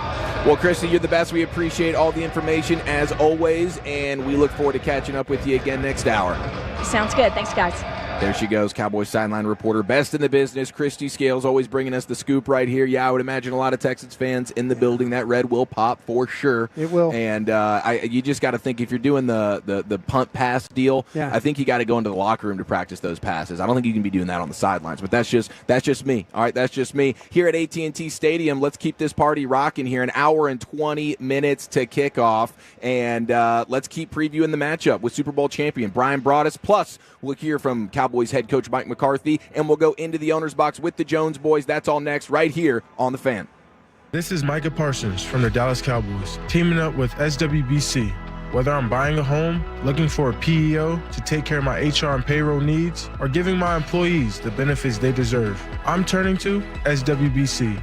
From personalized home loans to a team of experts to help grow your business, SWBC is your partner. Visit swbc.com to learn more. SWBC Mortgage Corporation, NMLS number 9741, an equal housing lender. Is your workplace on top of its game? For over 100 years, Pollock Aurora has been taking care of business, improving their bottom lines, and helping them grow with proven results that work. And this year is no exception. From keeping the workplace clean to custom packaging to shipping products and office essentials, Pollock leads the way in supplying everything Dallas workplaces need to do what they do. Backed by more than 10 decades.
Matt Schaub, Babe Laufenberg, Christy Scales, Eric Chiofalo, and Bryan Broaddus. Brought to you by Deutsch Family Wine and Spirits, official wine of the Dallas Cowboys. AT&T, the official sponsor of the Dallas Cowboys. Miller Lite, the only beer of the Dallas Cowboys. And by blockchain.com. Make your crypto play today. Also brought to you by Bell Nunnally, behind every great company. Jack Link's Beef Jerky. Jack Link's, feed your wild side. Volleman's Dairy, the official milk of the Dallas Cowboys. And by DallasCowboys.com. Keep track of the boys with daily podcasts and up-to-the-minute blogging at DallasCowboys.com and on the official Dallas Cowboys app. Now, here's Eric Chiofalo and Bryan Broaddus. All right, we are under an hour and 15 minutes to a Monday Night Football Cowboy kickoff right here on the Dallas Cowboys Radio Network. Welcome into the official pregame party live from AT&T Stadium inside the Brad Sham Radio booth. I'm Eric Chiofalo alongside the Super Bowl winning scout Bryan Broaddus, and we are absolutely loaded here as we take you up until kickoff. I do want to address the breaking news from today here at AT&T Stadium. The roof was supposed to be open, and at about 4 o'clock this afternoon, they opened up the roof. And then with the crazy winds here in Arlington, a piece of sheet metal fell off of AT&T Stadium, landed near one of the end zones here inside the stadium. Nobody got hurt. Everything's fine, except for the fact that the roof then had to be closed. So it will be closed up here tonight at AT&T Stadium, and we welcome the Texans to town. Broaddus, let's go ahead and get into the preview here, brought to you by Sleep Number, the official sleep and wellness partner of the Dallas Cowboys. What is the path to victory here tonight? These Texans are pretty good. Yeah, they are pretty good, and it's really going to be about, can the Cowboys do anything offensively? You know, defensively, I think the Cowboys will be fine. Yeah, Christy talked about all the shuffling that's going on in the secondary. I feel like that the Cowboys can get a pass rush in this game. Can they stop Joe Mixon from running the football? They'll volume run this thing. We've seen Joe Mixon have 25 carries, get 100 yards. That's 5 yards a carry. You know, when you look at that, you know, kind of a thing. So, yeah, you know, it's a one of those games where they need to find a way not to fall behind in the running game, stay ahead, allow, you know, make this Texans offensive line have to pick up blitzes, you know, scheme it a little bit, make sure that, you know, confuse them, do some twist stunts, blitz some people, show 3, drop 2, bring 1, bring 2, you know, just kind of keep them off balance, you know, make this young quarterback have to deal with that type of constant pressure or playing the game that way. Offensively for the Cowboys, ball has got to try and go downfield. I know we've been talking about for the last 2 hours here how this Texans secondary is really, really good. Mark Vandermeer was on with us. He's talking about the growth and these guys that they've had. It's a young group, but they're a very, very good group. We'll see if Lassiter, in fact, he's been dealing with a concussion. We'll see if he's active tonight. We should be getting those here pretty soon with the Texans inactives. But, yeah, this is going to be about a game about the Cowboys. Can you stay ahead of the chains? Can you find a way not to be put in third down and long situations? Because that's where the Texans will tee off on you. Okay, let's see here. Looking at the Texans, they will be without, we know, Will Anderson. They will be with, yeah. Second-year pass rusher out of Alabama. He was a top-5 pick. He's been a monster. They do have Danielle Hunter on the other side, who has just been a pressure-generating machine for the Texans. But good Cowboy news here. Starting corner for the Texans, Kamari Lassiter. He will be out. There you go. Dealing with the concussion. You catch a break there. He's a stud corner there. They also have Derek Stingley. He is active. He will be playing. He was a little bit banged up, but they are a little bit shorthanded with probably their second-best pass rusher and maybe their best corner, if not their second-best corner in Lassiter. Yeah, Dallas has to take advantage of that. Stingley is an outstanding player on the opposite side. Boy, you know what how do they find a way? Do they match Stingley up with Lamb? Do they say, hey, we're not going to let Lamb beat us. We're going to put our best on their best and then see if everybody else can win.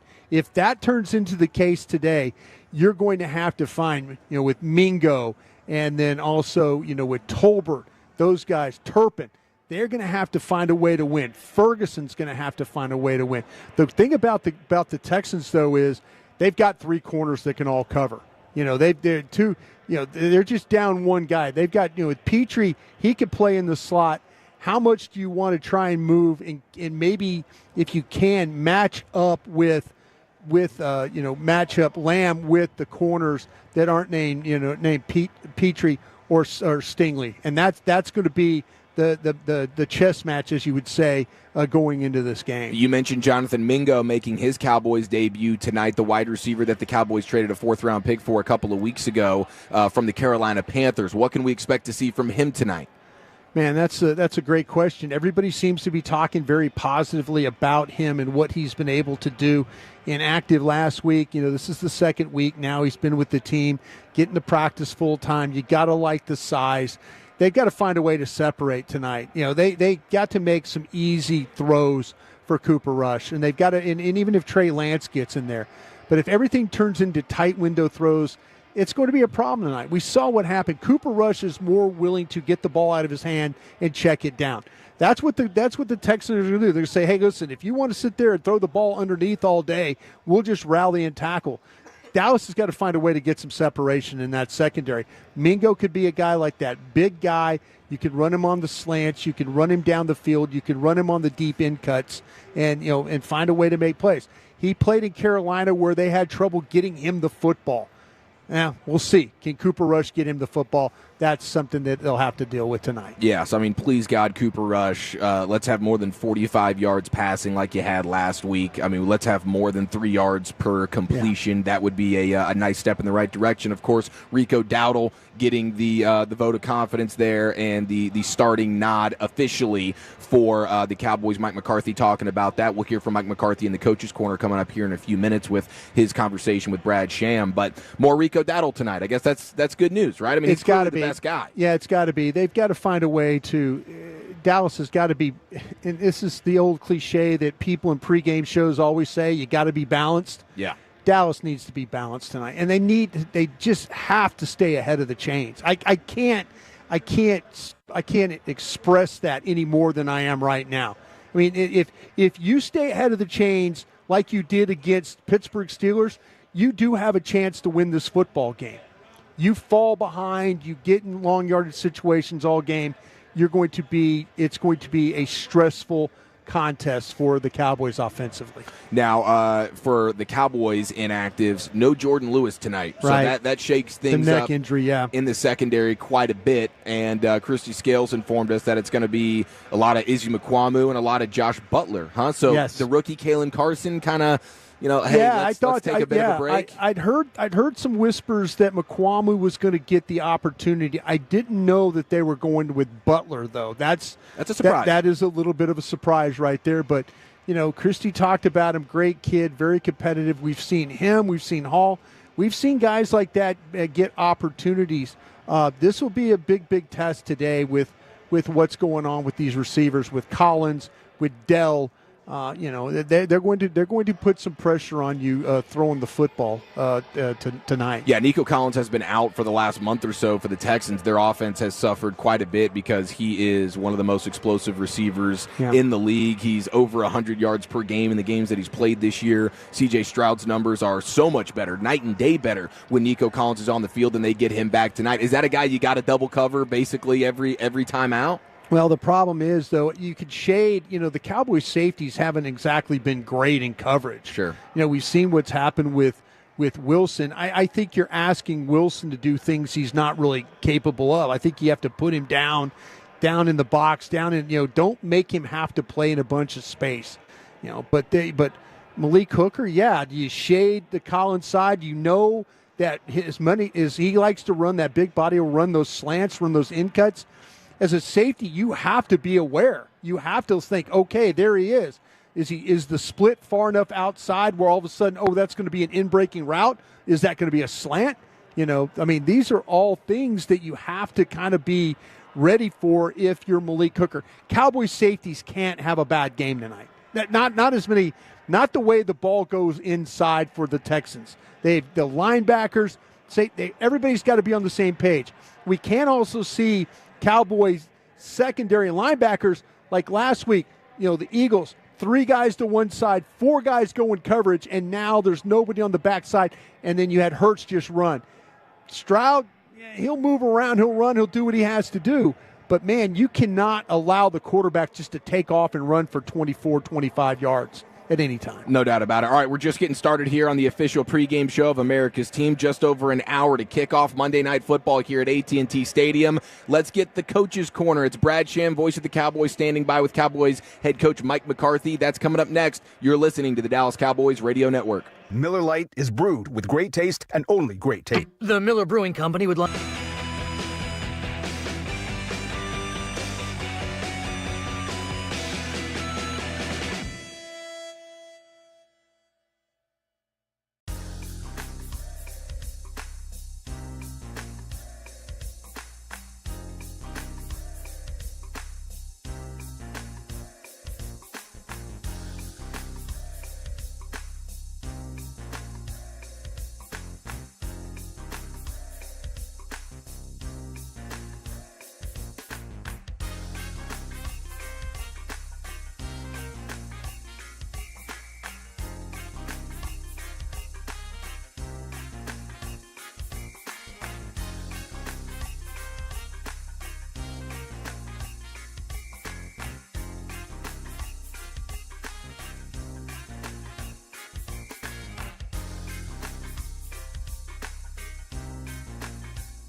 Dallas Cowboys football tastes like Miller time. Celebrate responsibly. 2023 Miller Brewing Company, Fort Worth, Texas. Under an hour to kick off here at AT&T Stadium. It's time for tonight's Coach's Corner. Brad Sham, voice of the Cowboys, standing by with Cowboys head coach Mike McCarthy. Brad, take it away. Guys, thanks very much. This is the first of two Monday night home games for the Cowboys coming up in the next several weeks. And Mike McCarthy had a really clear and I thought a powerful message early in the week. Not the first time you've said it, but a week ago today you talked with great clarity about what in spite of the fact that things aren't going well, what a great opportunity your guys had, your team has to kind of show what they're made of and beat adversity. I'm curious how the team has accepted that message, and then my guess is that's not the last time they heard about something like that throughout the week. No doubt, it's not the first, and it won't be the last. But no, it's been a good week. It's Monday night games are always a long week, and how you break them out is very important. Frankly, with us playing 8 days, 6 days, 4 days, 3 games in 10 days, we did all of our heavy lifting at the front end and just kind of went to a more Saturday format here the last couple of days. So the extra day of prep has been great, and we're ready to roll. But are they embracing your idea in spite of the fact that? Oh, yeah. No, but I think that's really stating the obvious in the climate around us. But the reality is we got to be the reality. Don't be in a narrative in this situation. And our reality is we need to. There's a path to victory tonight, and we need to play to that, and we need to stay on tune with that. Starting with the offense, running the ball, taking care of the football, getting Cooper Rush off to a clean start, completions. Defense, we need to stop the run in a 7-man front. That's going to be important because we've got to keep a lid, on certain situations in the passing game. And the special teams unit, just one of the best special teams units we'll see all year. So just really staying true to our path and keeping this thing in the middle of the road. All right. You mentioned Cooper Rush, and you have said something a few times that I think maybe we can pull the curtain back a little bit and give fans an understanding into what your job entails. You've talked a lot about, in this offense, especially the last 2 years, the importance of your getting the quarterback in a rhythm. So for people who haven't played, what specifically does that mean in terms of the way you're communicating with Cooper? Well, it's just like every game plan is different. Every defense you play is different. This defense, we're going to know exactly where they line up, what they're going to play. But with that, there's more variation in stunts and games and things like that. So you're always, what I like to refer to is you look for free offense. You look for situations where you feel very confident of high percentage throws and to get the quarterback in the rhythm. Because at the end of the day, it's about ball distribution. We got to distribute the football north of 75% of our plays week in and week out. That's the responsibility of the quarterback. It's the responsibility of the play caller. So whether you're running it in a completion game, but also, as we need to get the ball thrown downfield. And that's really probably the biggest reflection of our run game and the action pass that we really haven't had the benefit of coming off of that and getting that the way we want to. So it's just really staying true to that. And when you come off the script, does that change at all? When you come off the script? When you come off the script. Oh, definitely. I mean, we've had some games this year that, clearly, when you get behind, you get into a no-huddle 2-minute offense, and frankly, that's not the way we want to play tonight. All right, I want to talk about Hunter Lipke's down tonight. He's had the injury all week long, and he clearly has an important role in your offense that I think is bigger than fans recognize. Talk to us a little bit, if you don't mind, about what Hunter does and what it is about Princeton Fant that you like. This is the second time you brought him up. Yeah, first with Hunter, I think he's probably one of our most natural, instinctive players that we have on offense, and he's a dual role. I mean, not only is a fullback, but he also is an outstanding third down back for us. Has been able to handle some one-back opportunities, and he's one of our top-notch core special teams players. So, his flexibility and ability to play different roles is very beneficial. And if you really want to dive into the analytics, I do. When he's on the field, we're very productive in those personnel groups. So Princeton has a lot of the same characteristics. He's a tight end, as his primary, but he has the ability to play the two-back roles in those concepts, and also is an outstanding special teams player. I want to talk a little bit about Stroud. The first time Cowboy fans have seen him in person or against the Cowboys, and I know you pay close attention to quarterbacks, especially when they come out.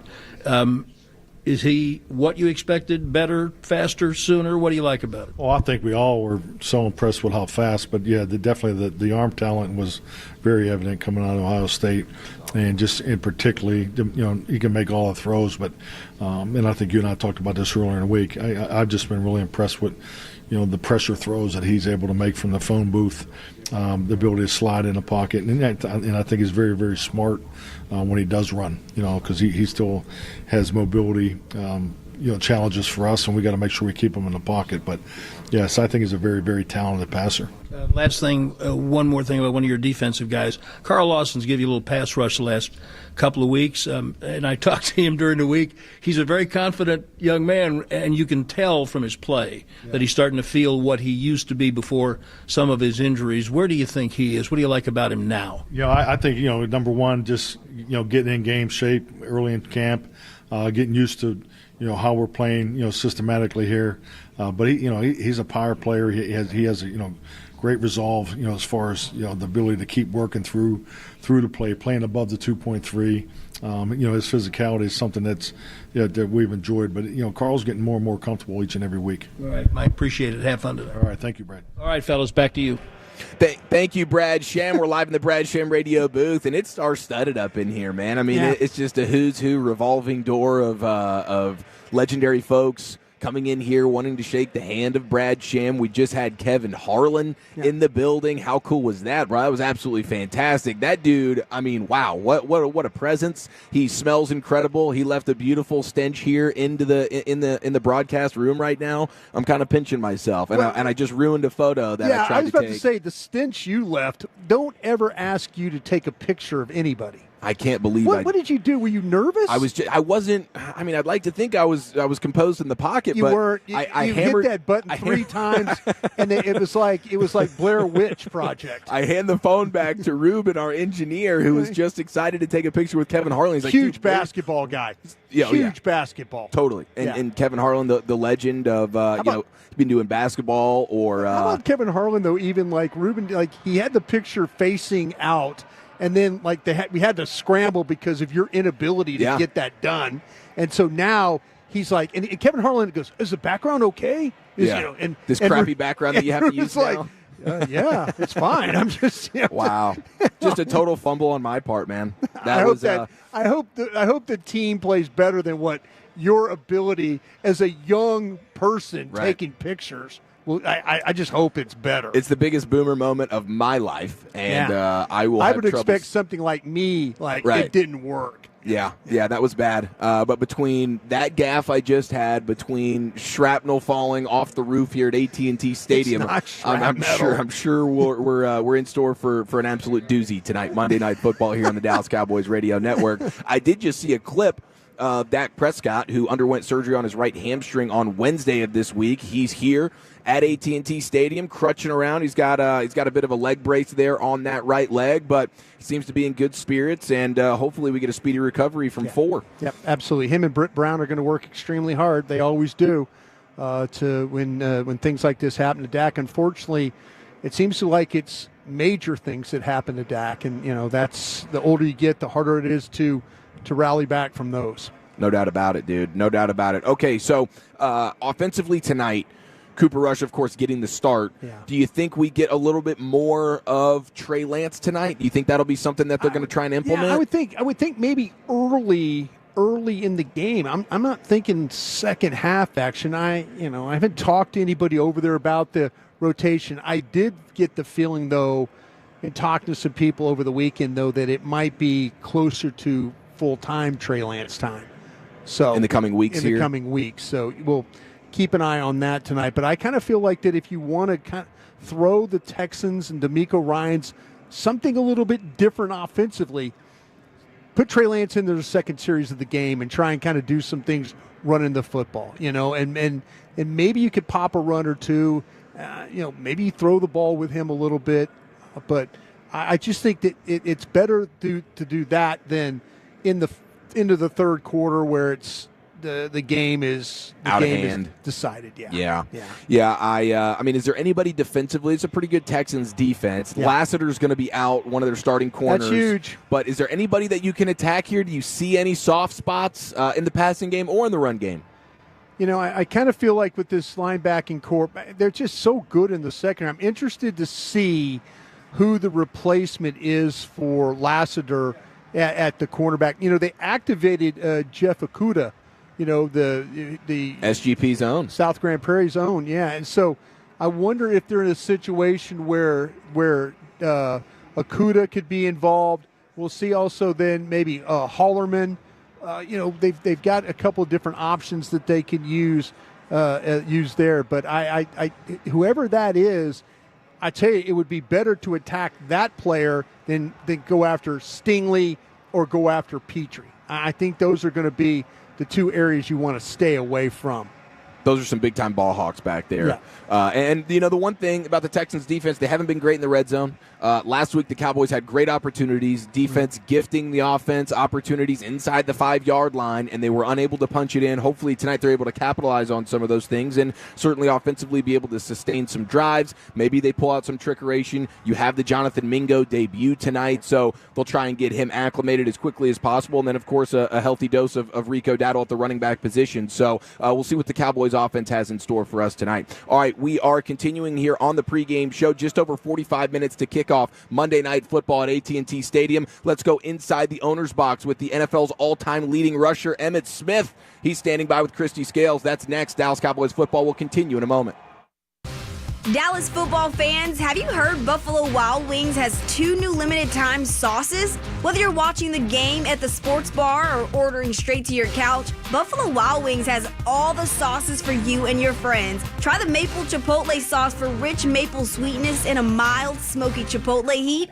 Or for a bit of a kick, check out the new Cajun sauce for a rich blend of spicy and tangy pepper sauce. Try them at your local DFW Buffalo Wild Wings or order now for takeout and delivery with Buffalo Wild Wings Go. Whata Wings from Whataburger are tossed in honey butter, honey barbecue, sweet and spicy buffalo, and now for a limited time, try our new Nashville hot sauce. Now, we know some people are going to say these premium chicken tender bites are not real wings. And to that we say, so what? It's okay to be deliciously incorrect. Butterflies aren't made of butter, French fries are not from France, and your daddy's famous pork butt? Not actually butt. Boneless Whata Wings from Whataburger. Get them Nashville hot for a limited time, no matter what you call them. Whata Wings. Whataburger, Whata Wings. Whata Wings. Cowboys Nation, it's time to get the giving season going. Tune in to see country music superstar Lainey Wilson and a special guest perform during the Salvation Army's annual Red Kettle Kickoff Halftime Show this Thanksgiving on Fox. Every donation stays in the community to provide help and hope for those in need. So tune in to watch the Cowboys, Giants, and Lainey Wilson this Thanksgiving and give today at SalvationArmyUSA.org. That's SalvationArmyUSA.org. Do you like to have fun? Do you like to save money? Well, Funtown RV has got you covered. With huge savings and massive discounts on Trailer trailers, massive savings. fifth wheel, Massive savings. toy haulers, Massive savings. all the outdoor fun. All with no hidden fees. Shop us in-store or online and start your next adventure at Funtown RV. And we're going to overtime. Erica, how much have I spent on concessions? For questions about their money, Dallas Cowboys fans can turn to Erica, the virtual financial assistant in the Bank of America mobile banking app. Learn more at bankofamerica.com/Erica by your side. Bank of America, official bank.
Buffalo Wild Wings.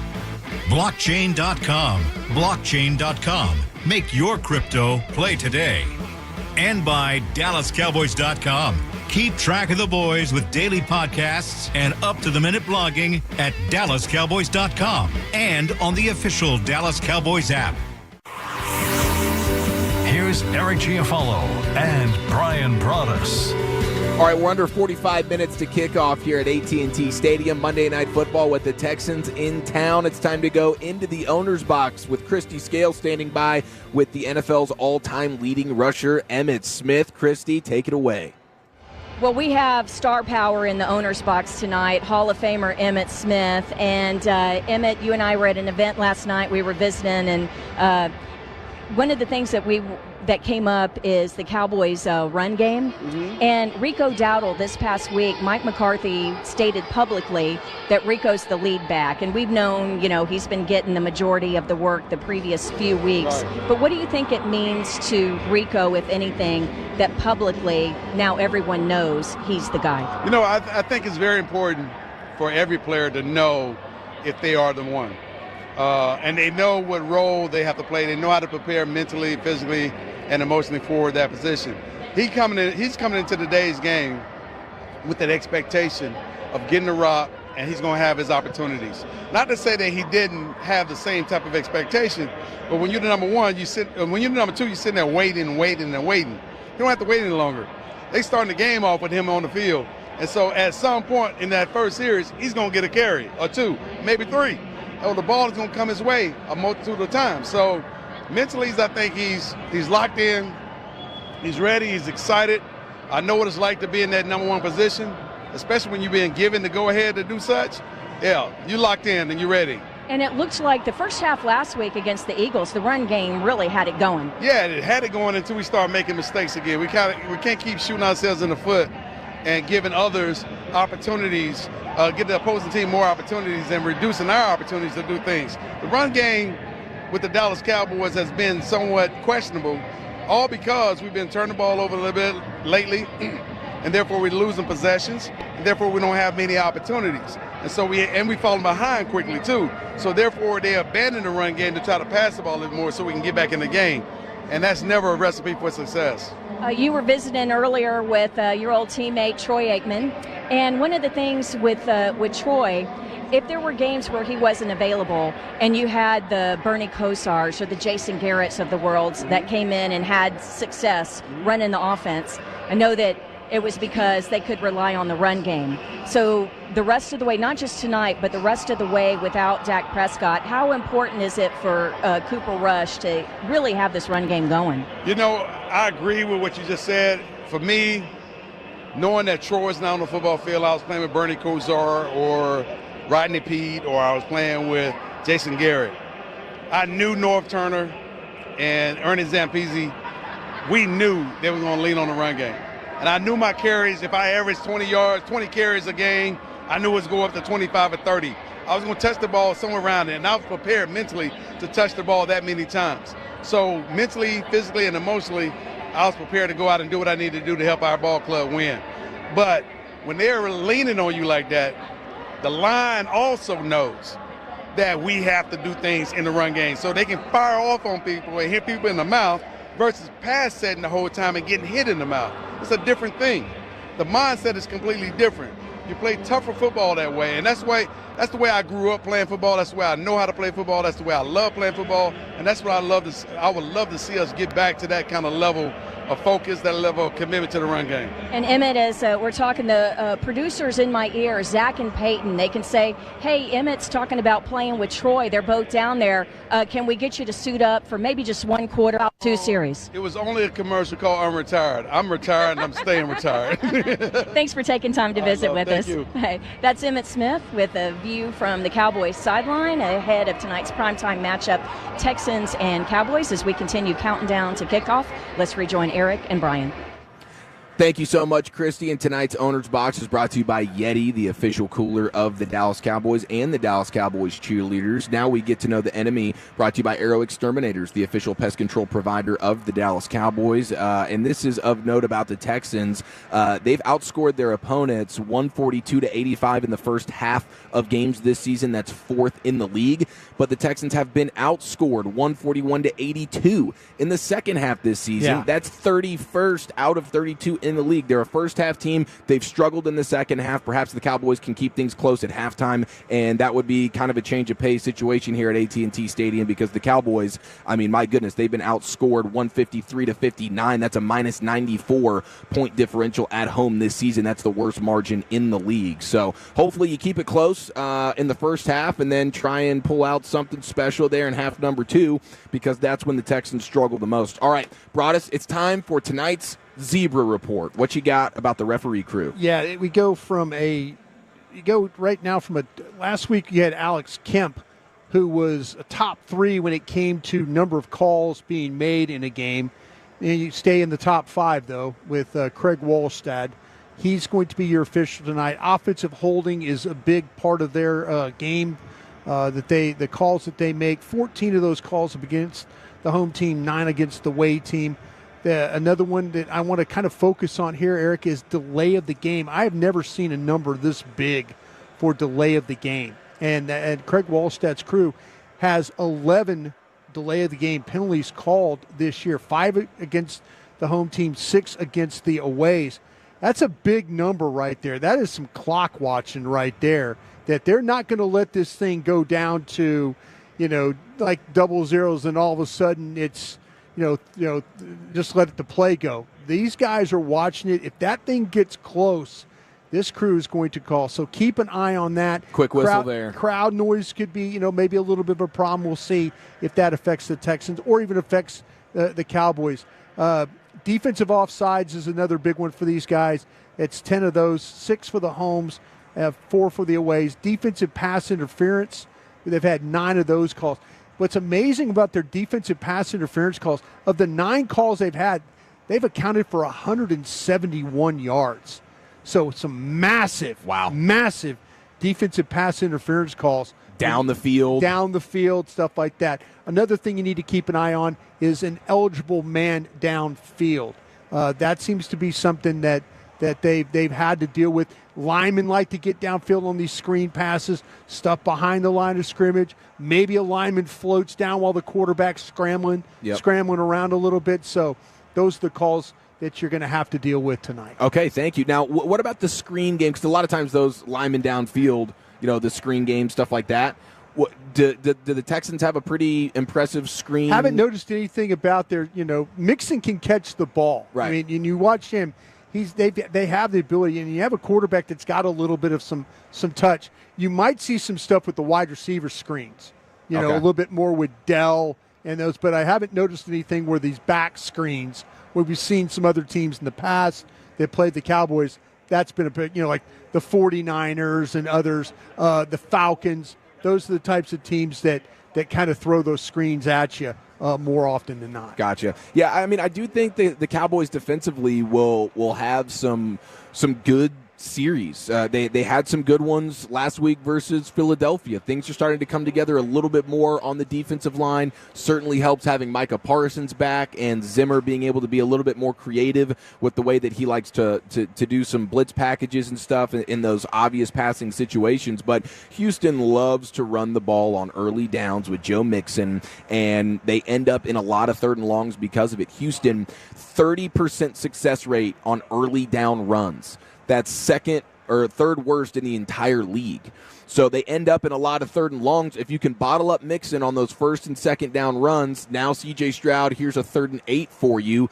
Boom, obvious passing situation with some weaknesses on the interior of the offensive line. Here comes Overshown. Here comes Parsons. Here comes Osa Odighizuwa. Yeah. Even Carl Lawson, Golston. These guys are playing a little bit better. It's going to be important because you mentioned the run stuff. It's going to, where they've had success running the ball with Mixon is outside left, which would be outside right for the Dallas defense. How Parsons and Lawson and others play that right edge. And that's going out towards Diggs' side too. Right. You know, they got to get linebackers in the alley, got to play strong, set that edge, play linebackers in the alley, make sure that ball keeps bouncing. Diggs has got to be an aggressive guy too coming up. Can't let that ball get around the corner on Mixon. No doubt about it. Mixon a physical back. Yes. For sure. He's a grinder. Not overly explosive, but he'll just hit you 4 or 5 yards at a time, and he's a tough guy to bring down for sure. All right, we're just over 30 minutes to kick off here at AT&T Stadium. Monday Night Football, Cowboys and Texans. Let's go inside the booth with the voice of the Cowboys, Brad Sham. You're listening to the Dallas Cowboys Radio Network. Hey, Dallas Cowboys fans. Hope y'all are ready for game day. We all know.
for Dallas Cowboys. Reliant, PUCT number 10007. All right, we're 25 minutes to kickoff here at AT&T Stadium. About to go inside the booth with the voice of the Cowboys, Brad Sham. But I got to let you know, if you're swinging by AT&T Stadium tonight for some Monday Night Football Cowboys and Texans action, Legends Hospitality has you covered in the best way possible, as they always do. How about this one, Broaddus? The Bent Buckle Barbecue Brisket Sandwich. They just delivered it. Look how incredible these things are. All the brisket in the world on that thing. Premium Angus beef, signature seasoning rub that includes such key ingredients as paprika and chili powder. It's a 14-hour smoke with pecan and hickory woods, and it's the signature Bent Buckle sauce. It's the famous and fan-craved secret recipe Texas barbecue sauce, and that is in store for each and every Cowboys fan that makes their way over to AT&T Stadium tonight. That thing is outstanding. They brought 5 of these up here, and there are 4 left because our guy's got one all to himself down there. Ruby will take it. Yeah, absolutely. Polishing that thing. And then there's the is there any of other, but not this, not the brisket, but is there any of our other private business you would like to share with the world? Well, there's we're going to have the Bluebell ice cream pints as well, Brad. So right there. There that's they wonderful. are. Yeah, look at that. There What's they your favorite Bluebell flavor? You an ice cream guy? Watch him walk this thing away from your question, Brad. That's right. Yeah. I am, but it doesn't like me as much as it used to. So I try to kind of, but a good chocolate is hard to beat. Yeah, no, I can't disagree with that. Yeah. We were looking at your lovely posters in here, seeing they're not mine, but the maturation of Brad Sham over the years. Yeah. At what point did you decide to do away with all the facial hair? Well, there was Eric is trying not desperately to talk about anything besides the game or the fact that he just tells everything. So the 2 pictures that he's looking at that the Cowboys were nice enough to put up here when they named the booth 5 years ago, I guess. So there's one where my hair is dark and I got a full black beard, and I shaved that off in, I want to say, 85. Okay. And then in the second one he's looking at, the hair is the color it is now, with a white goatee. Sharp. And I kept that for a couple of years, but I then decided that that was not a look I liked because old white men who grow white facial hair just look like vagrants. Okay. We just look like we should be under a bridge in a van somewhere. I thought you were going to say the Santa references. Either that or you're managing the Oakland A's. Yeah, well, yeah. No, I mean, and like Letterman's taking it way too far. Oh, geez. Wow. Yeah. Have you seen the credit card commercials that Travolta does in the Santa? They're a couple of years old, but they're really good. And so he's got that. I don't know if it's white in the commercial, but that's good. That's workable, but that's, I don't know, not now. Well, now we got babyface Brad up in here, looking sharp, ready for a Monday Night Football outing with the Texans in town. You're so full of it. What do you see with these guys, man? I mean, the C.J. Stroud getting his guy Nico Collins back. That's going to help him. That's huge. Yeah. They had a little dip in offensive production, and Stroud seemed to mostly come out of it last week. They've lost a couple. But, the one they lost, their feelings are hurt over the way they lost to Detroit. Like when you're 23-7 ahead at home, then you're not supposed to lose that game, even if it's probably the best team in the league. So it's still a young team growing from there. Yep. I think the running back has given them, I would say, more than they bargained for. Mixon, when they acquired him for a 7th-round draft choice, Cincinnati was just done with him. So that's really helped them. And, Diggs was their leading receiver when he went out, and getting Collins back is a big deal. And so if they protect, so this will be the interesting part of it to me. Lawson has come on a little bit last couple of weeks. Lawson told me this week that he knows that he's a ridiculously talented player. Those were his words. Nice. And so if he's playing with confidence, that's good. You throw him in there with Micah. If you can get something on the other side, you've got to put some pressure on the guy, because otherwise you've got whatever percentage of Trayvon Diggs you're playing with. You've got Josh Butler making his first professional start. Yeah. This is how down they are on Kalen Carson. We've seen enough of your fine work. Right. So we're going to bring Josh Butler. Sure. And they see him in practice. He may be better than Carson. I don't know. But he's going to start.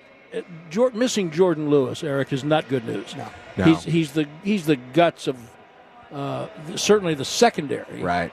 And I would say behind Kendricks, he's probably the glue to their defense. That's not good news against this team. Have you practiced your rush to Mingo touchdown calls? No, I like to let those come to me. Okay. And so I'm just going to let Mingo's overall presence just kind of inspire me, and it's always worked better for me to just be in the moment, and whatever happens, happens. There you go. Well, you're the man. We appreciate you letting us crash your party in here. No, it's not my party. I mean, but can we get you anything else? Yeah. No, I think we're at Broaddus. You good? I'm good. Thanks. We're good. All right. A pint of ice cream for you? Yeah, I'm gonna. I might take 2 of those, Brad. Yeah, but I'll leave the chocolate for you. No. I'm good. All right. There he goes, Brad Have Sham, fun, boys. voice of the Cowboys, inside the booth, brought to you by the WinStar World Casino and Resort, the casino of the Dallas Cowboys. Please game responsibly. And now, from the booth to the field here at AT&T Stadium, we welcome in Christy Scales, Cowboys sideline reporter, for her keys to the game, brought to you by Pollock Aurora, proud supplier of the Dallas Cowboys. And Christy, of course, we had the news with the roof tonight here at AT&T Stadium. Was supposed to be open. They open it. Something falls down. They close it. Can you give us any more details on that? Yeah, so they're attributing the piece of sheet metal that fell from the roof about 10 minutes after it was fully opened to the really high wind gusts that we were having here in Arlington throughout the afternoon and earlier in the day. The storms that came through last night, there were high winds this afternoon. So as you say, Eric, the plan was to have the roof open, doors closed. They started opening the roof right about 4 o'clock. It takes 9 minutes for the roof to open. I was standing in the east end zone about 4:20, maybe 4:18, and I look up, and I couldn't see it falling from the very top, but from about maybe 50 to 70 feet above the field, I could see a very thin sheet of sheet metal, about 5 yards long, about maybe 2 yards wide, and it was wafting. It was floating and kind of going back and forth. It did not come straight down, but it landed in near the corner of the end zone between the sideline and the field level suites, between the goal line and the 5-yard line. And luckily, there weren't many people in that area, and it did not hit anybody, and no one was hurt. But just speaking later and getting confirmation that they are attributing to the loose piece that came down to those wind gusts earlier. So they closed the roof approximately 4:45, between 4:40, 4:45. It has remained closed since then out of an abundance of caution. So maybe it's better to just have it closed anyway, because they've only had the roof open, doors closed 7 times in AT&T regular season history, and the team is 2-5. So not a good record in a fully closed stadium, which is most of the time they've got the winning record of 50-32. So maybe better just keep the whole thing closed. And how about the status of the secondary tonight? No Jordan Lewis. Can you update us on what the plan is there? Yeah, so inside in the slot, look for Israel Mukwamu to play inside. And then on the outside, it's not going to be Kalen Carson. The rookie is a backup now. And he did not play the fourth quarter. He got replaced by Mukwamu in the second half last week against Philadelphia. But making his first start in the NFL will be Josh Butler, who had been activated the previous 2 weeks from the practice squad, from the practice squad.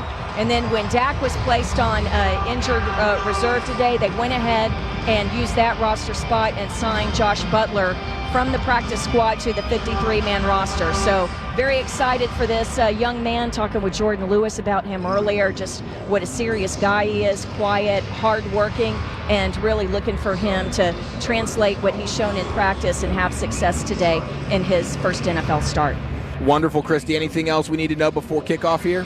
No, we do expect to see Jonathan Mingo making his debut, and then CeeDee Lamb had the back spasms in practice running a route on Saturday and was very iffy coming into today, but he is active and Jonathan Mingo. It'll be his first Cowboy action since coming over in the trade with Carolina. And so with those two guys up, Jalen Brooks, the wide receiver, is inactive. So a lot of moving parts down here with the roster and with actions and elevations and signings. But let's see how it plays out on the field. You're the best, Christy. Enjoy the game. We'll be listening. Sounds good. Thanks, guys. There she goes, Cowboys sideline reporter Christy Scales. And now it's time to pause 10 seconds to allow stations to identify themselves along the Dallas Cowboys radio network. Your turn it on, leave it on.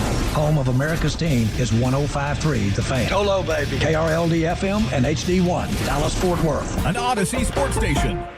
All right, Broaddus, I just don't think the Cowboys offensively are going to be able to do enough moving the football, staying out of harm's way against this Texans defense. I do think the Cowboys defense will have some really awesome moments, but I think the Cowboy offense is going to put the defense in some tough situations, and I got the Texans winning this game 27-10. Yeah, I went 26-16 Texans. Okay, all right, there it is. That'll do it for tonight's pregame show. Stick around for the halftime and postgame with Bryan Broaddus and Zach Wolchuk. Kickoff is around the corner, live from AT&T Stadium with Brad Sham, Babe Laufenberg, and Christy Scales. Dallas Cowboys football will continue in a moment. Tom Thumb's new Drive Up and Go service makes grocery shopping easy and convenient for anyone. 25 pounds of ground chuck, 15 bags of hamburger buns, 28 bags of Tostitos, 10